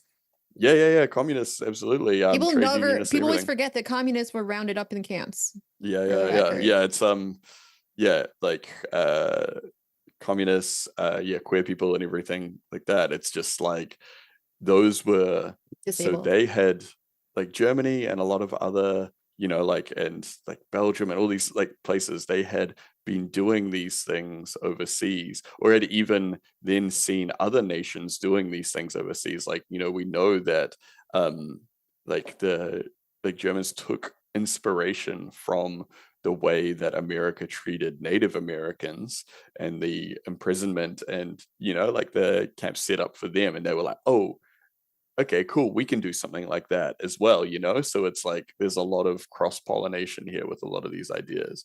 But yeah, so while I'd say like the kind of like mass extermination isn't always part of it, like what happened obviously with with the Nazis, that was just like pretty unprecedented, and yeah, I don't think it's like that was like a unique thing that they did that was like a lot more extreme than what like a lot of other places had done. But yeah, I think that is kind of like the logical end point for a lot of these kind of camp scenarios, sort of thing. Like it's like to put people just out of the way, like to dispose of them, to not let them back into society or whatever like that. And it's like like they've done it overseas at war in Africa and all this kind of stuff like that. So, but yeah, like yeah, that was like truly like a kind of, I guess, like a uniquely terrible kind of extension of those same practices. But yeah, so but to get back to the boomerang, to get back to today, we let's bring back to uh the Imperial Boomerang in the modern age. So we've talked a little bit about already in the intro about unmanned aerial vehicles, like what was happening in Niger with the drones and everything like that. These are another thing that like drones have been used extensively for surveillance, like as opposed to just like drones that are used for like bombs and things like that. Surveillance drones been used all around the world by by the American military, the Israeli Air Force, to like as this method of like, it's very low cost. There's low stakes. They don't actually have to send a person out there. They don't have a big loud helicopter or anything like that. They can just spy on pretty much anywhere. They can sneak around, do all this kind of stuff. Those have been used, yeah, like all over the place. And like even there's like New Zealand companies that are in on this. We got like Rocket Lab down here. They manufacture these little units for soldiers to take their little drones, so they don't need a whole team or anything like that. It's just like one man, one drone, all this kind of stuff. Selling them to Israel, whatever. The famous Predator drones from General Atomics, that those were some of the earliest ones that we saw, I guess, like in the news and things like so yeah, like they began being used like in the Balkans, in the Middle East, and Afghanistan, Iraq and stuff. But then these are now, like, they were eventually used to monitor the border, and now we see them literally in cities and streets. Like, we've seen these with a lot of these university protests over the last couple of weeks. Like, they're using these drones to spy on the students, to figure out what they're doing, to listen to them, and all this kind of stuff. Like, this is a very clear example, a very clear-cut example of this technology being boomeranged right back into the core. Yeah. And speaking of drones, and this one wasn't really student protest, but this was more Cop City based protest stuff. There were decommissioned armored vehicles that were used in the counter, I guess, like the police repression of protests at Cop City and demonstrations in Cop City in January last year. Decommissioned military vehicles from, Iraq and Afghanistan, where, like, literally, it's like, it's just so completely obvious when you see it in that kind of a context, that it's just like, we have this big army and we have so much of this stuff. It's mass produced because we can, our our country gets itself into debt by producing these like absurd amounts of armored vehicles and all this kind of stuff, just to oppress people in the imperial periphery. Of course they're going to get used in repressing civil uprisings. Of course they're going to get used in repressing any kind of actual attempt at revolution and building of dual power in some regard. It's so completely bizarre, honestly. Well, like, and I mean, we're all super familiar with the like, have you seen the the classic Boston Dynamics dogs, the that so there's been reports of these actually being used by the IDF against Palestinians, but they've literally also been they've been given by Boston Dynamics to various police departments around the states now. So they're in LA and New York at the moment as gifts. They were given these dogs. Like, the LAPD has one called like Spot, which is kind of like its mascot sort of thing. But we got to figure out how to do EMP grenades pretty soon, yeah. Like, these and like, these are based, like, this is literally RoboCop shit, right? Like, this is literally RoboCop shit. And we see, like, okay, cool, yeah, like, this cute little robot dog is walking around the streets. Everyone's calling it Spot. It's keeping an eye on you. Ha ha ha. Cool, whatever. People saying, oh yeah, it's just like a drone. Like, it's not going to do anything or whatever. But then, there's like so we've seen literally, like, last week, the quadcopters in Gaza with guns attached to them, like shooting at civilians, like literally machine gun drones. How long is it going to take for that boomerang to fly back? Yeah. So this is like, I think this is like a real cause for concern that a lot of people are not worried about. Like, I think they voted, what was it? It was the Los Angeles City Council. They voted to see whether they would accept the like, this dog gift, and it passed 8-4.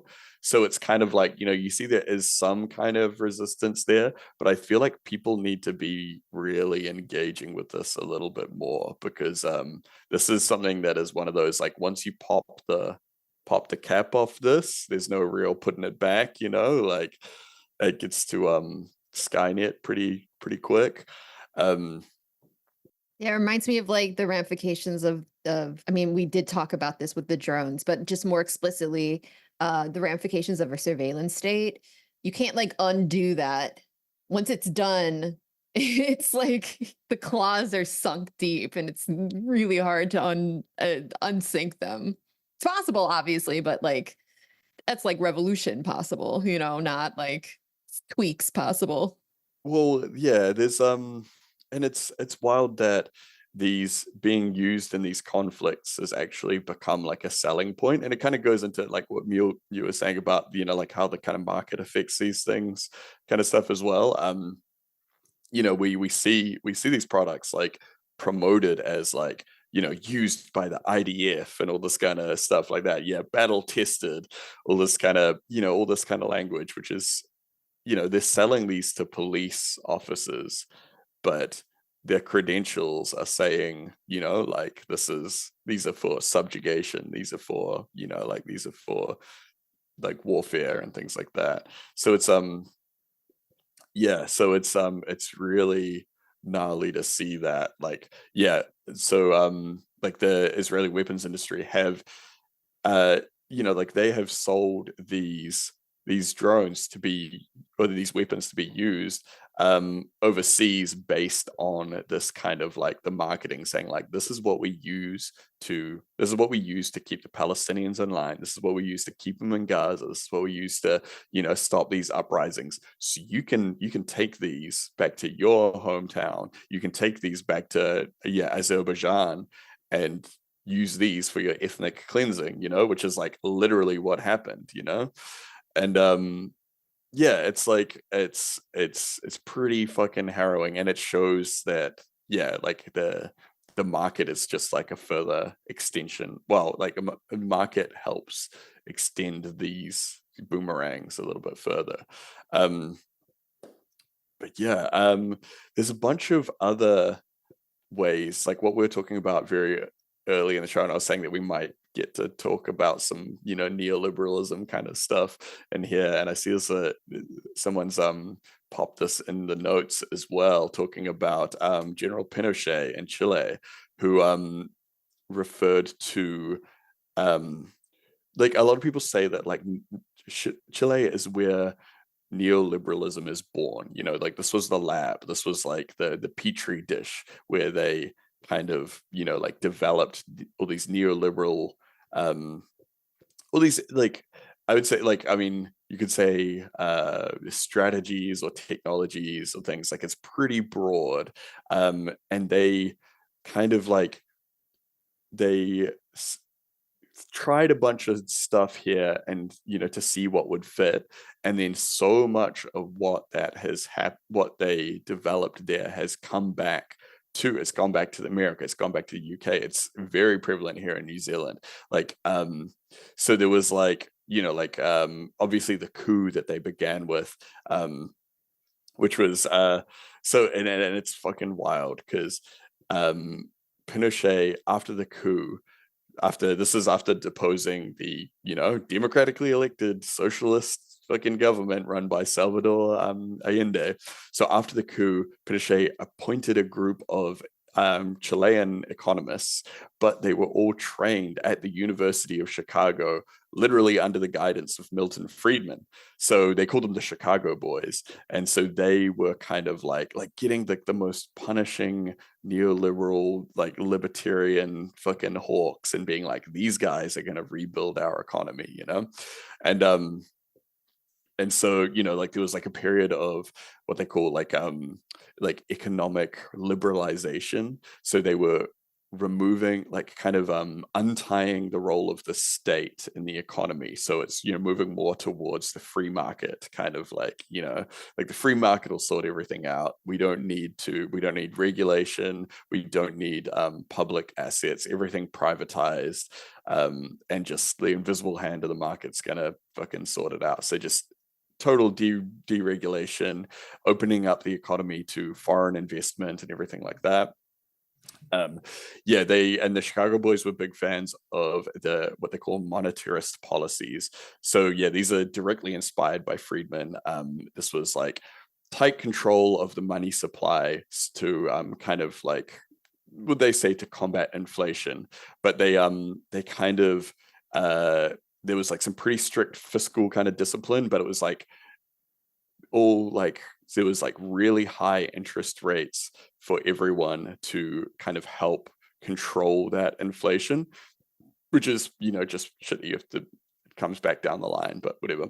And they but yeah, one of the hugest things, which is what kind of like people were, because you know, like Pinochet's Chile was, it was like neoliberal fascism, right? And a huge part of this was through their labor market reforms. They just like, it was basically like weakening labors and, well, labor unions and labor protections to their most weakest form, to the point where not only were they kind of unviable, but people would lose faith in them, you know, and people be like, oh, we don't need this stuff anymore, you know, like Well, and that was really similar to what what's his name, Franco, the fascist dictator in Spain did. Yeah, they like he was saying, and I learned this from a guy who hopefully we're going to get on the show, called Pablo from Madrid Tenants Union. But when he was like trying to do you know, privatization of basically just like the housing market in Spain, though the sort of way that he was wanting it to go was like he wanted everybody to own a house so that there would be no communists, because it's like he sort of knew that if you're in shit material conditions with your housing, you're gonna want to like organize, you're going to want to do rent strikes, you're going to want to do stuff like this. But it kind of like, yeah, it kind of like fucked up a little bit, because now loads of people in Spain like own their own homes, and it's they've got like a long history of people owning their own homes, but also conversely they don't have any social housing. So it's kind of like a really interesting way that you know, has got those parallels in you know, in Spain and in Chile and shit like that. And obviously you've got the colonial relationship with Spain and Chile as well. Yeah. yeah, well, as well as like, so doing these kind of reforms where they kind of like limited absolutely everyone's, you know, like the ability for people to you know, to do any collective bargaining. There's, you know, like just no right to strike whatsoever. These are things that like we've had that in New Zealand. Like we had the Hobbit Law, which was passed by John Key, like directly under kind of instruction from Peter Jackson. Well, I mean, like from studio heads that may or may not have, you know, Jackson may have been involved, where they were like, we're going to, unless you pass these laws, we're not going to continue to make movies in New Zealand, which was like a huge source of money. So film workers were lost the ability to strike. We were just unable to strike, to do any kind of collective bargaining, whatever like that. It was literally illegal. And the workplace conditions just shot down. Like, you know, it was just terrible. And so that's like an example of these same kind of things in the Imperial Core. But yeah, tied with this kind of stuff at the time in Chile, they were cutting social spending just absolutely everywhere, you know? So it's like they are making things harder for the workers to organize and all this kind of stuff, but also they're, you know, cutting social spending and welfare, all that kind of stuff, all public services like education, healthcare, social housing, all that kind of stuff, just absolute like hectic austerity. So, you know, which increased inequality, but for them it's just kind of like, you know, this was part of the thing where they're like, well, it's the free market, right? You know, like you gotta pull yourself up by your bootstraps or whatever. And you know, they were also doing other stuff like focusing economic growth on exports. So instead of being like under you know, like a socialist leader under Allende, they were like, okay, well, we're going to dedicate, you know, like a portion of our agriculture just to providing for our own people, you know, to, you know, and this is like a thing that a lot of socialist states have to do because of, you know, trade embargoes and all these kind of things like that. They're like, we have to dedicate our production to, you know, like what we need. Whereas this is the opposite, where it's like, we're going to produce everything. We like, instead of producing stuff that we, you know, like are useful for us, we're going to make cash crops to export them, you know, which often leads to, you know, food instability and all these kind of things like that. but if you got money, it's doesn't matter so much, right? So yeah, and so this was all for extractive industries as well, so like mining, yeah, agriculture, manufacturing, all this kind of stuff like that. So you've got social welfare dropping, domestic consumption is kind of like completely fucked because people don't have everything they need, because instead of producing for their own people, they're sending it overseas and all this kind of stuff. And then yeah, aside from that, they were just trying to do all kinds of like crazy stuff to portray themselves as this kind of like neoliberal utopia, and it totally worked. Like a lot of people got very sucked in by it, and so that's why we see a lot of these things still happening to today, like, and I feel like that's why it is always such a big thing when like in Chile, when like the left gets in power, it's kind of like this thing like, oh shit, like like this is a place where neoliberalism was born, like this is where it needs to be killed. um but yeah, and so these are all processes that were experimented on out in the periphery. Like this was ideology from literally from Chicago. This was being taken over to the imperial periphery, and like it was used as a laboratory. It's the same way that Palestine is used as a laboratory for the military industrial complex, for militarized police, all that kind of stuff. It's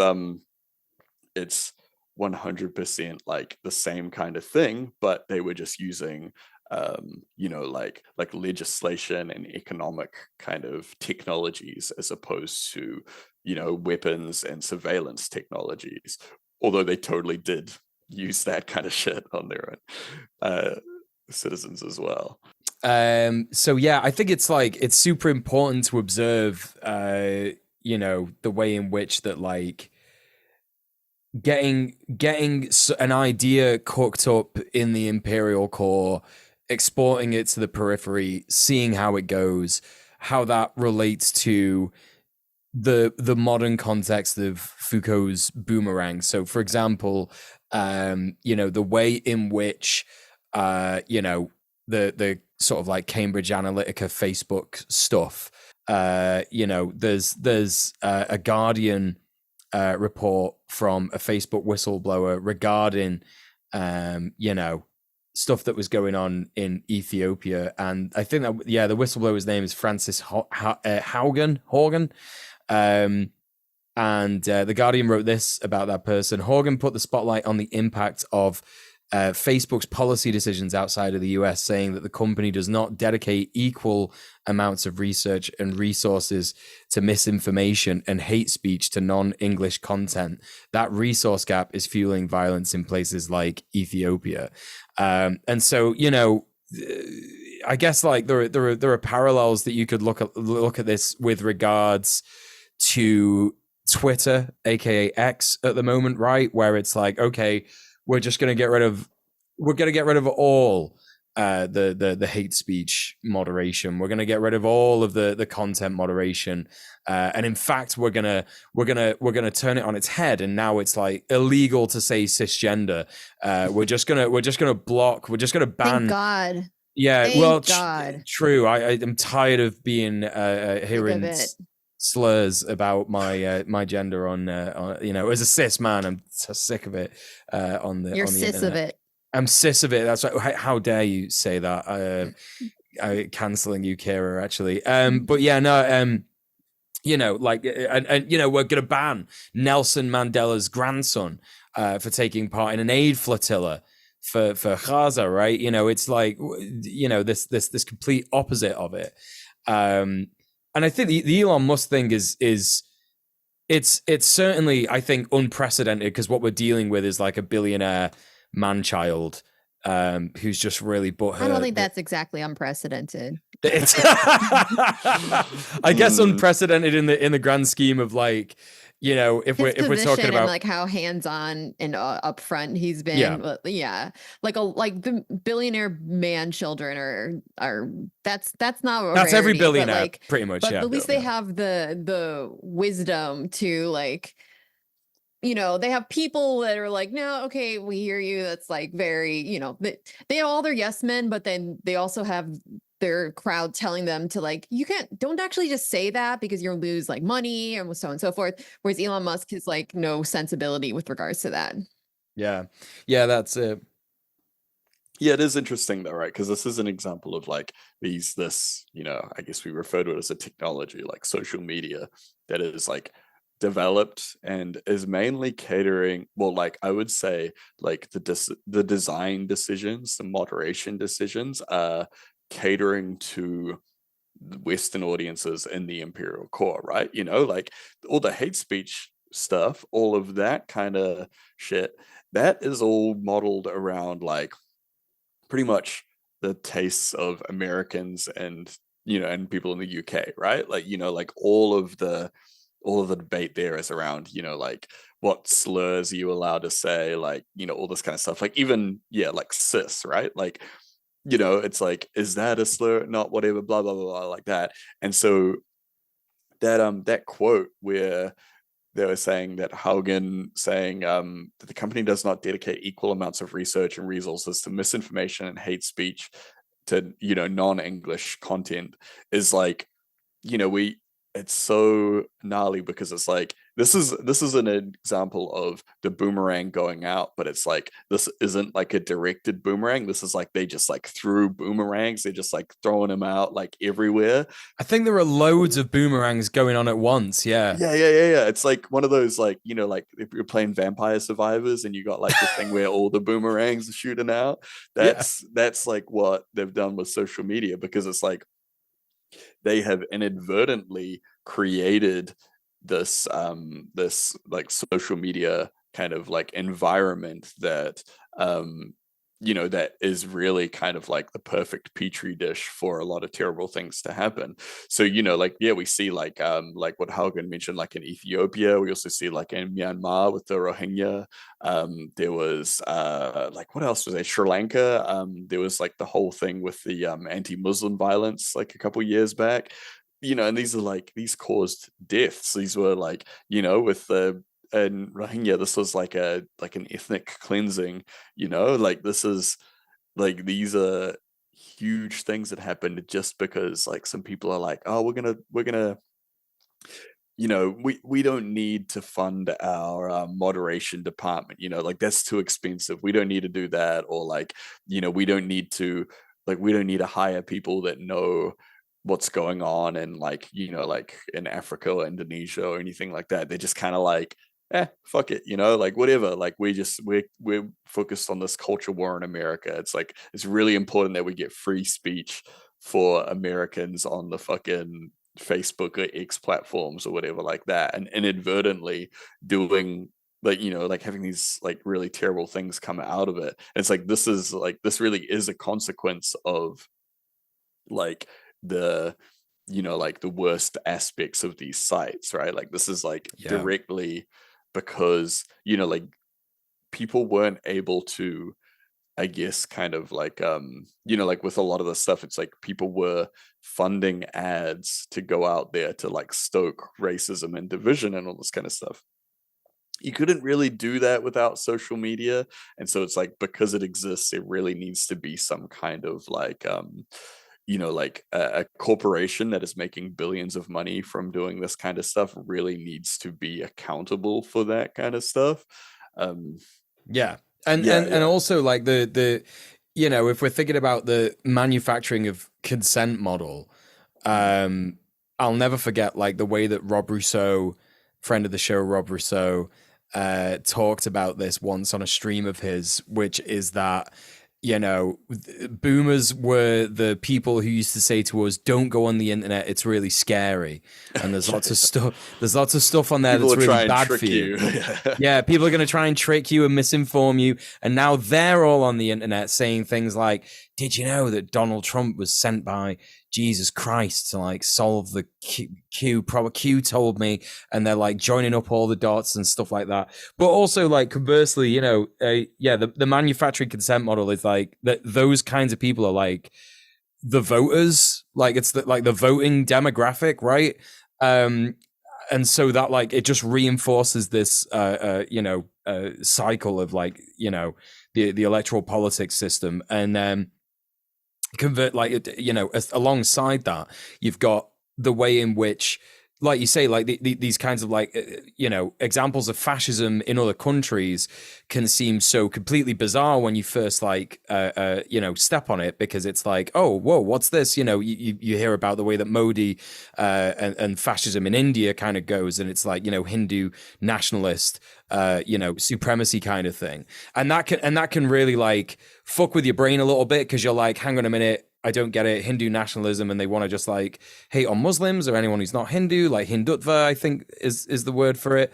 And then actually it's like, well, you know, it's kind of related to, you know, worldwide Islamophobia, right? It's kind of related to that, but you have to be aware of it in order to understand it, because then otherwise what you're going to see is like what we have in the UK, where a bunch of, like, you know, racialized Hindu fascists, like Hindutva fascists, are, like, marching alongside the EDL because they both hate, you know, white people in the EDL because they both hate Muslims. And it's like, that's that, I guess, an example of that kind of modern Facebook Foucault boomerang, just like coming right back. Yeah. We've got yeah, there's like so in The Road to Hell is Paved with Good Intentions, the role of Facebook in fueling ethnic violence at the so in the Ethiopian Civil War by Moges Teshome, says that violence is highly charged between these politicized ethnic factions, and Facebook has been failing in their responsibility to stop misinformation. But so taking the steps that make it easier for those by taking steps to make it easier for those spreading misinformation to abuse their system. So yeah, so what he says in that is that whenever Facebook intervenes after excessive delays, content moderators remove contents or suspend accounts indiscriminately without reviewing the content of the messages. So this in turn paved the way for digital warfare, whereby organized groups simply shut the voices of their opponents by making use of Facebook's inbuilt reporting system. So this is like that thing, right, where it's like, they don't actually understand what they're looking at. They just know that we're getting a shitload of, you know, like, complaints about these posts. So we just delete them all. And then, so the fascists, they realize that, they go like, oh, well, so that post just got a lot of, you know, reports and got taken down. We can do that too. You know, so then it's like people are doing this back and forth, and they're taking advantage of the fact that Facebook doesn't actually properly moderate, or doesn't actually look into what these things, you know, they're not actually looking at them and being like, okay, well, this is legitimately offensive, you know, like, it's not like, oh, we have a team that understands the, you know, the political landscape of the area and they get what's happening here, or whatever. It's just like, okay, we'll just delete that or whatever, you know? So it's kind of like, because they don't have, you know, this, well, they don't have this ability to act really promptly to address these things with actual, like, knowledge of what's going on. They just, they just kind of create this kind of, like, you know, this never ending kind of battleground of, like, back and forth or whatever instead. So, so which is like a huge thing where it's kind of like, you know, like, a lot of people would be like, oh, well, you know, it's like, it's not their responsibility to, you know, to make sure that nobody's being a dickhead or whatever. But it's like, when you're making billions and billions of dollars, when you're informing, like, you know, like, global policy on all these kind of different things, blah, blah, blah, like that, you absolutely do have a responsibility. Like, their moderation team is tiny compared to the amount of money that they bring in. They could absolutely afford to be doing that. But, this is it. It's like, yeah, you if you look at, like, not just the dough that the CEOs make, because that kind of stuff is so extremely extravagant. It's out of this world. You couldn't even imagine what it would be like to live on such a wage. But also, like, middle management, like middle fucking management, are making, like, a ton of dough at these companies. Yeah. And so, you know, it's kind of one of those where it's like, if you're not, this is why unionization is important. You know, it doesn't matter where you fucking work. Like, you know, any kind of situation where the CEOs or people who are just in, like, higher positions in a company are taking home so much money. Like it's wage theft, right? The money that's being brought in is being brought in by the people who are the fucking cogs in the machine. So they should really be like sort of, deciding if the company should have a wider moderation team and if this stuff can actually be controlled and be properly moderated. It's just so completely ridiculous. But yeah. I agree. Yeah, I think it's like it is. Yeah, it's one of those things. Like I can see like a world where certain places just start going like, actually, if you want to be able to, like, if your product wants to reach our people, like say if New Zealand was just like, okay, if you want Facebook to be in New Zealand, you need a New Zealand based moderation team, like that's, like, because so we've got like what happened in with the Rohingya genocide by the Myanmar security forces.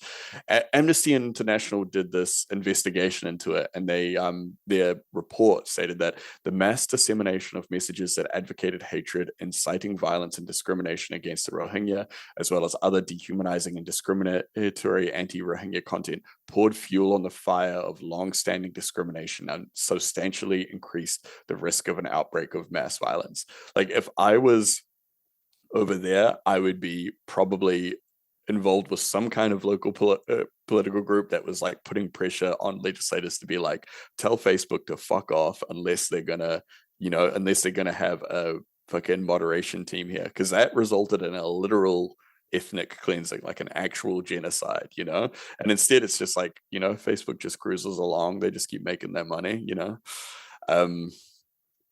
because that's like something like that's a demand that you can make of a corporation, like that's like I think it would be very hard to be like fuck off forever, like as much as that is like what I feel like the real goal should be.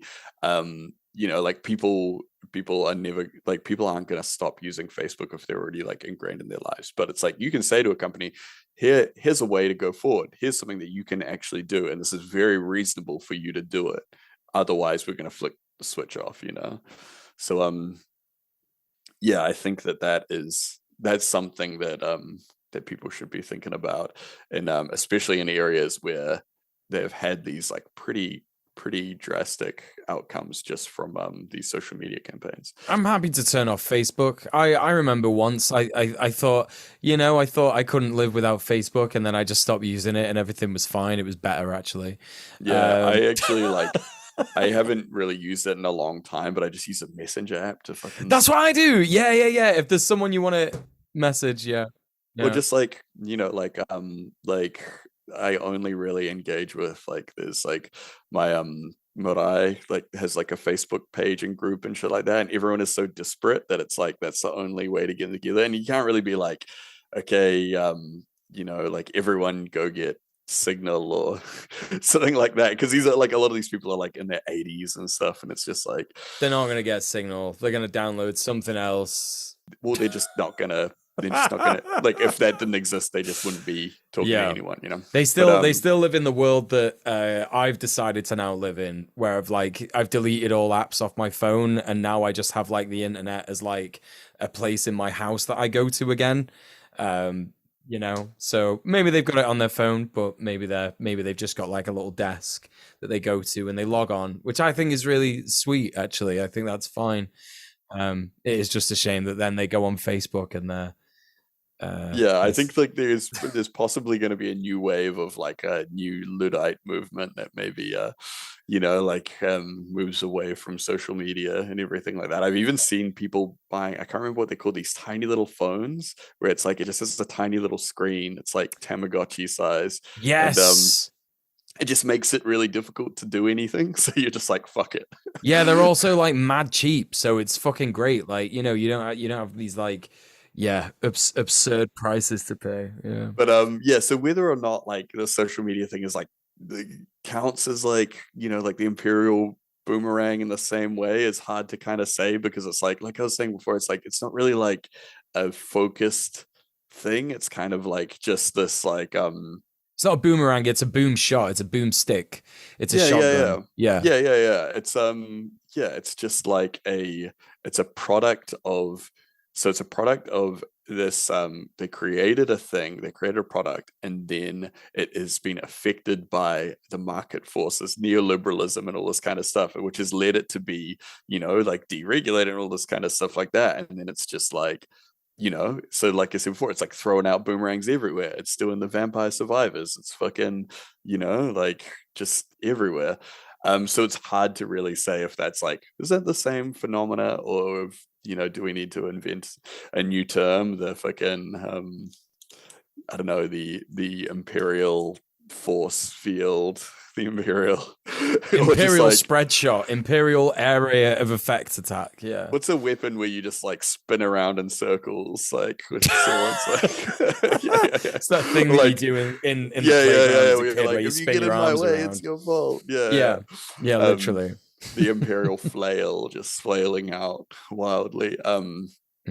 Yeah, so but yeah, like I definitely think that it's yeah, it's linked to the systemic kind of things, which also kind of, give birth to the Imperial Boomerang. But yeah, yeah. But I definitely would love to see more actual kind of I would say leftist analysis of the changing landscape of, I guess, like yeah, the relation between like social media's yeah, relationship to the imperial core versus the imperial periphery, and like, yeah, especially in its role in, yeah, what happened, with Myanmar and with Ethiopia and stuff like that. I think that is it's pretty, not just like fertile ground. I think there's a lot to discuss there, but I think those are the important discussions to really be having at the moment, in the kind of changing landscape.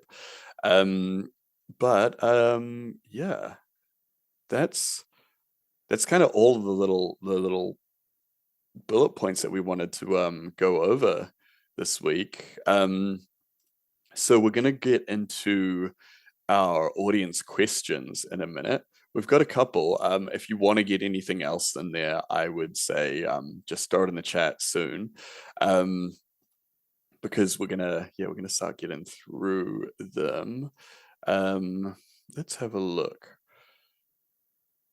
So, this is a really like a very, yeah, 101 question here. Great Crab underscore 00 says, this is a very 101 type question, but is there a good way to get into protesting if you are struggling to find a way to get started?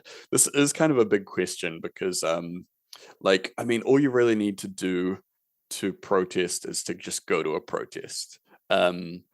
Unless you mean like starting a protest, which is like a huge undertaking and stuff.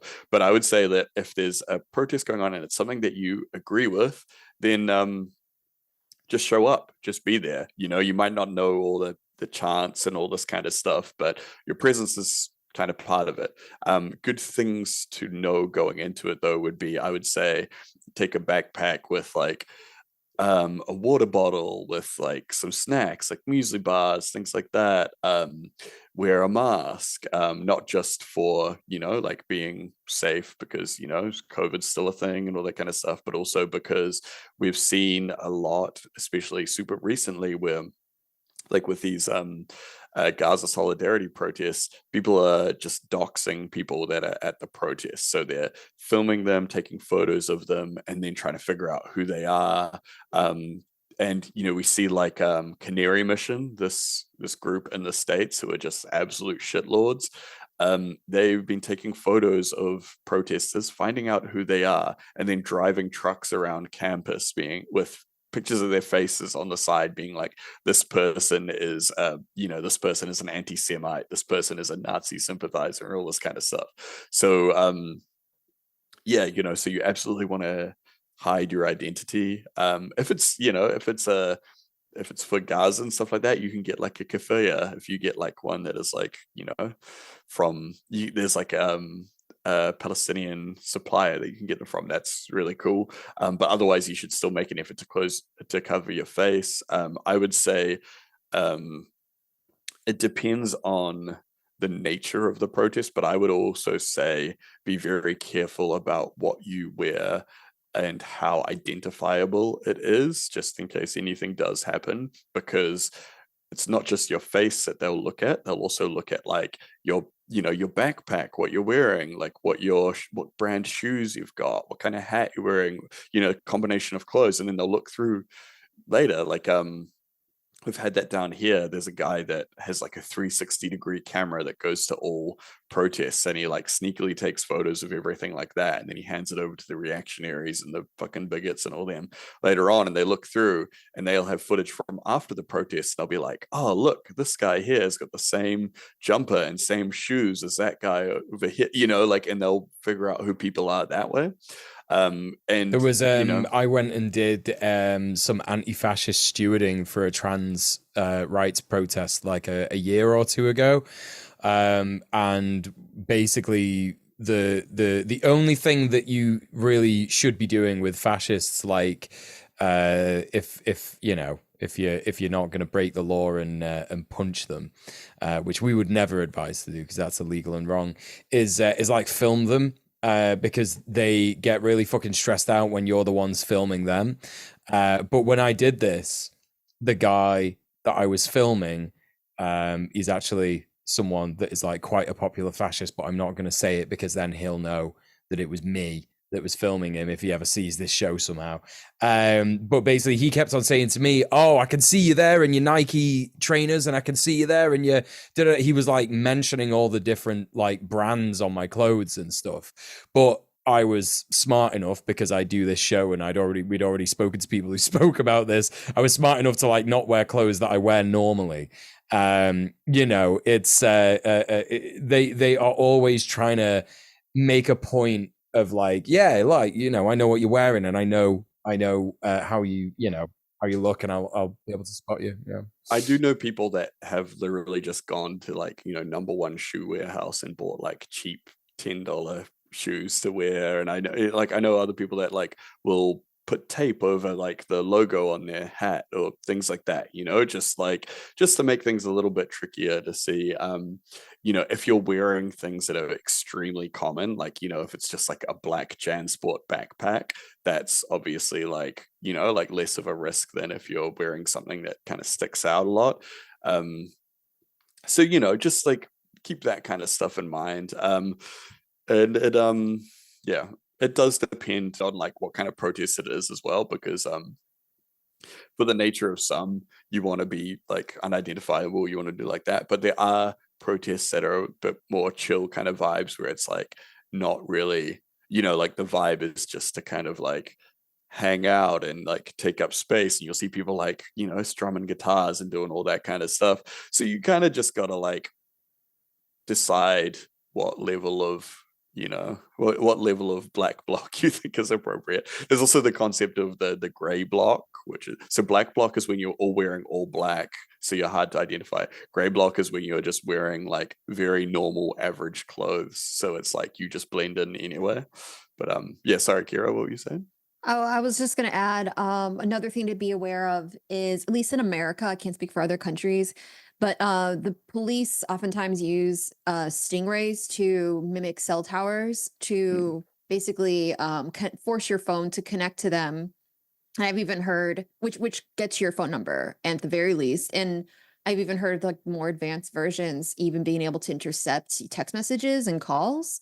And so some people, like, you can get, it's just something to be aware of. Like, it's extremely invasive, and if you want to make sure you're being completely safe, there are like little like basically like kind of like phone envelopes, but like they're made with some sort of like, yeah, some sort of material. Maybe it's like It's lead probably or like something, I a don't little know. Faraday cage or something Yeah, like Faraday. that. There it is. Thank Oh, it you. is. Yeah.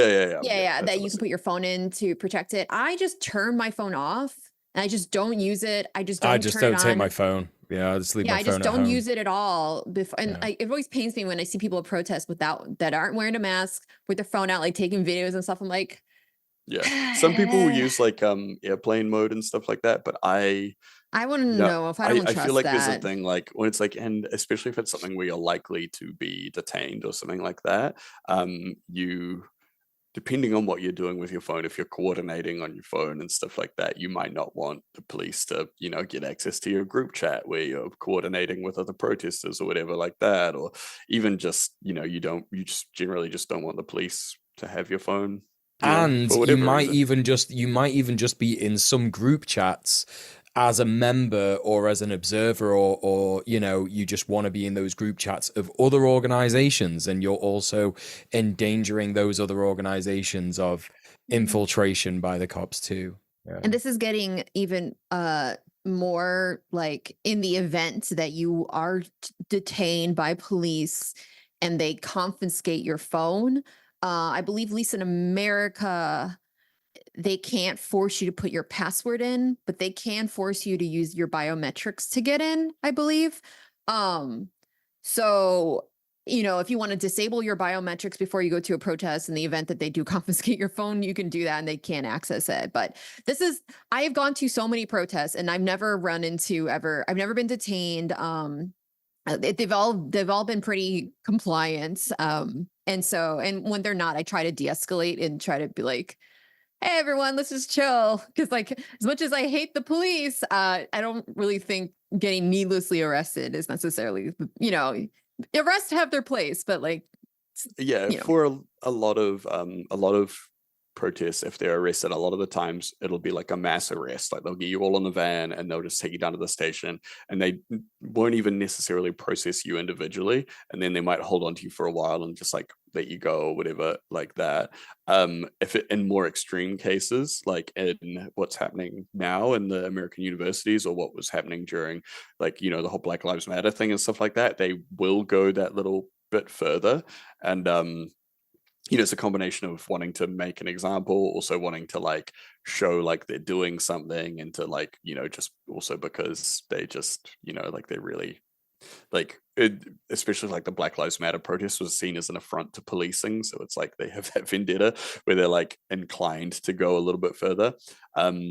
So yeah, so in that case they might be processing you individually, and that's when you have to like that's when they're going to be looking at phones and all these kind of things like that. But there's also the thing, if you do have your phone, if you turn it off, when they turn it back on, even if it has face unlocking, if it has thumb unlocking or whatever, it's always going to require the password that first time once you've reset it or turned it off. So that's another thing as well. Like if you like have it in hand, you've been like, because sometimes people will be using their phone to like film police, to be like, this is what's happening, or live streaming or anything like that. And if they get you and that's what you'll be doing, then you can like just turn your phone off. And then, yeah, when it comes back on later, like if you're in a cell and you think you've got some time, you can turn it back on. You can let people know where you are if they haven't taken it off you. If they've mass arrested you, they might not take it off you. If they if they haven't, then they'll probably be checking your pockets and stuff. But yeah, that'll just stop them from being able to kind of like legally compel you to do that. If they try and get you to unlock it any other way, that's illegal, and then you have recourse for that later. But yeah, there's another question in here that is kind of linked to this as well, so maybe we'll just do that and then go back to the others. There's one from Odnon saying, if one is disabled but wants to help, is there a good way to help coordinate if you can't be there physically? I would say there's always space for absolutely everyone.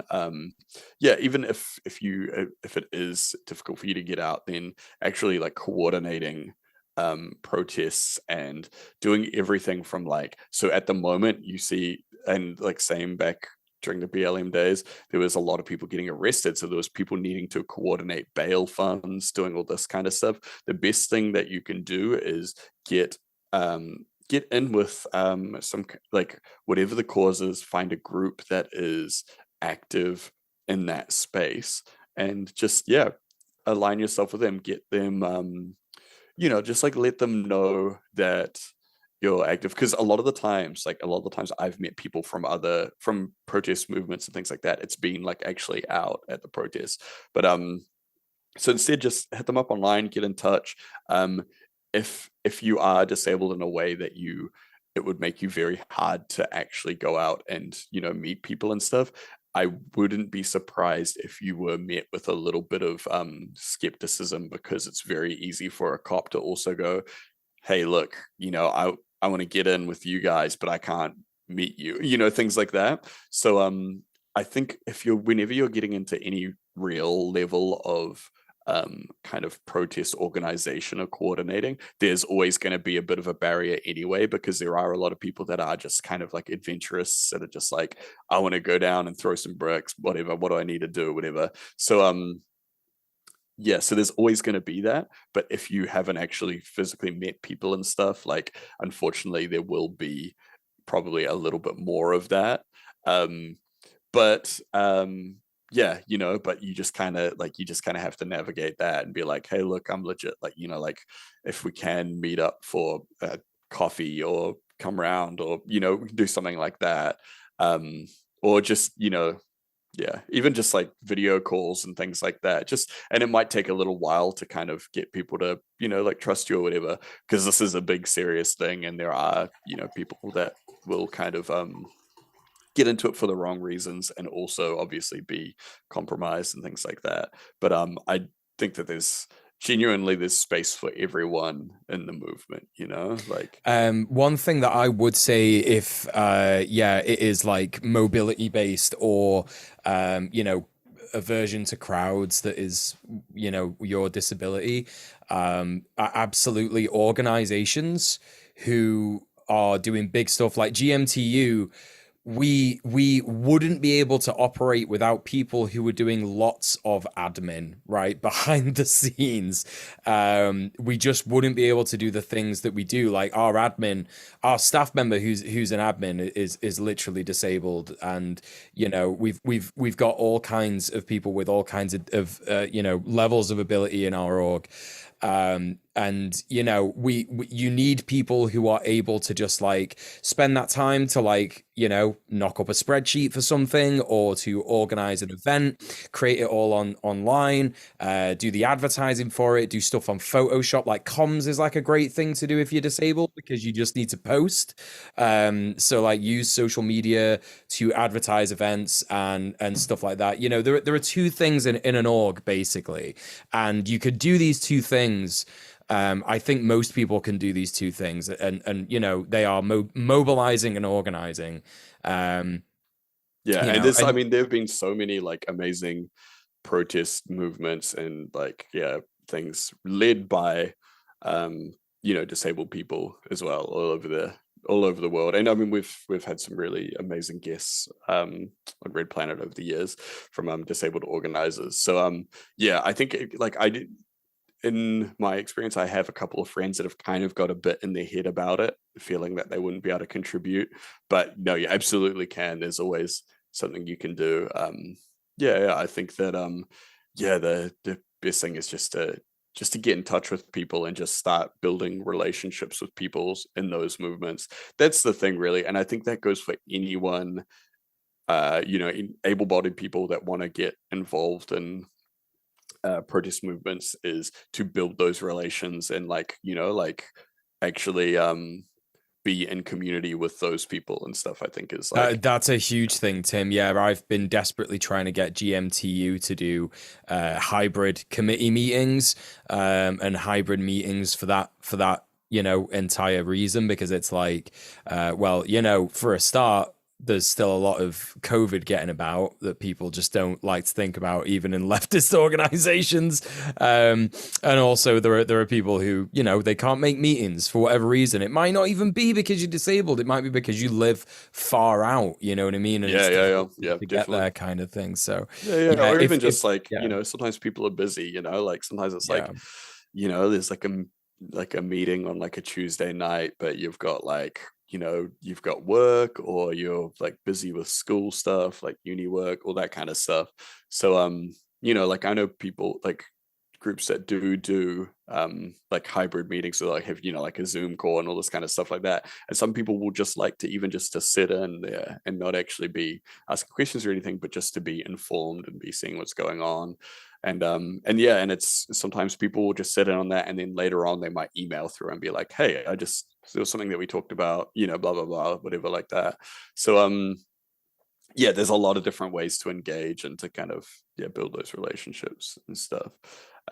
So we got like one more question. Well, we got time to go over one more, but I think there's a good one here that will just kind of like we already kind of touched on this stuff through the show. I think this question came through quite early. So, but we'll just kind of go over it to, I guess, just kind of recap a little bit about what we talked about. And it is from our guest from the other week, Dan Simpson, who says Imperial Boomerang is fascism, right? A knee-jerk response to criticisms, movements against the status quo of capitalism / imperialism, etc. So I think that, like, yeah, we kind of talked about this a little bit. Like, there's a saying, I can't remember who said it, the idea that fascism is when imperialism or colonization comes home, you know, like Did that's, Lenin say that? yeah, I can't remember. It's someone, one of the people. One of the white One guys of the with dudes? beards. Yeah. Yeah, one of them One of the white dead guys with dudes? beards. But yeah, you know, so it kind of like is this thing where it's like these technologies of subjugation or control out on the periphery have come back into the core, you know, like that's the boomerang. It's been thrown out, been used on the, you know, like the people out there, and it's come back home to subjugate the people at home. Yeah, which I think is like that's a pretty simple kind of I guess like you know, like You've summary summarized it. of what it is.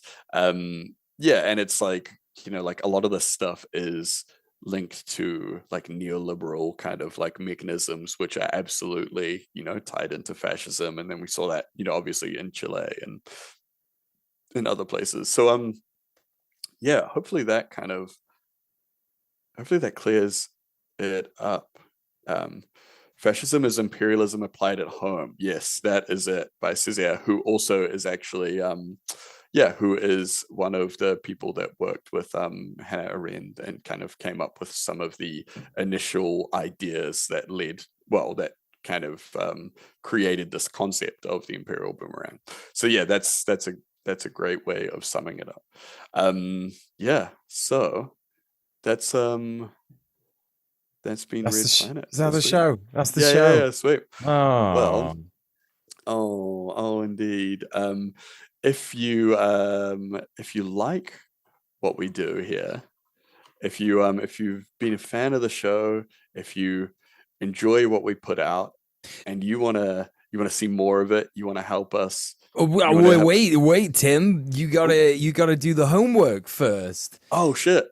The homework, Yeah. which I didn't do is, my homework. Yeah. don't worry, Tim. It's okay. I'm also a fan of not doing homework. Abolish teachers. Reading ideas. Foucault's Society Must Be Defended, or Naomi Klein's Shock Doctrine. And if you don't want to read, if you don't want to do any of that, just go to a Palestine protest. Just do that. Yeah. There's your homework. So there you do go. it. There you go. Anyway, Tim, as you were. Easy homework. All right. So let's start again. If you like what we do here and you want to support us to do it more, you want to help us, you know, do this every week, get more guests, get all that kind of stuff, then you can jump on over to patreon.com/red_planet and sign up to support us. There's a bunch of different tiers at different price points to kind of cover whatever you can afford, from the first one, Sprite Mode, which is $2 American, $3.50 New Zealand. And is it like £2? Is it about £2? £2. You got it, Tim. And so Sprite Mode, you can get started with your support for Red Planet by becoming a Sprite. Benefits include the sacred and forbidden knowledge that you are helping the Red Planet team, early access to VODs, and access to the Red Planet Discord. If you want to go a little bit more than the Sprite Mule, what's the next step? Oh, it's when you get a little bit of goblin mode. It's £8.50 if you're in the UK, $10 if you're in the US, and in New Zealand it's 1750. 1750. Everyone loves a goblin. We all get a little goblin mode from time to time. Complete your gobology by going goblin mode with everything from sprite mode, a pack of cool Red Planet stickers for you to stick in legal places and only places like that, access to exclusive Red Planet Discord hangouts as well. So yeah, the exclusive Red Planet Discord hangouts are very fun, and we've had one kind of planned for a bit, but I think we missed it. I can't remember. We were supposed me and Tim were supposed to finish watching Zeitgeist, but it's very hard to finish that because it's very bad. It's so bad. Yeah. So yeah, there you go. But if you want to get a little bit more wild for Red Planet, Kira, what's the next mode that you can enter into? The next mode is beast mode. Holy shit. Are you actually going to go beast mode? Well, then we can offer you all the stuff from the lower tiers and pin badges. Yup, pin badges. Wear your excellent new Red Planet pin badge literally everywhere. It is completely cool and good to do. All right. We've all been waiting for this. This is what everyone arrived to the show for. The finale. Tim, can you tell us about the final, most epic tier for the real perverts in our audience? So for the sickest of them all, you can sign up for sicko mode. So sicko mode is $100 US per month, 172 New Zealand dollars per month. And is it about £100? It's about £100. It's £85. £85. Yeah, £85. So if you support us this much, we can only really reasonably offer you all the stuff from the lower tiers, plus a very special thank you message at the end of every stream, which looks like this.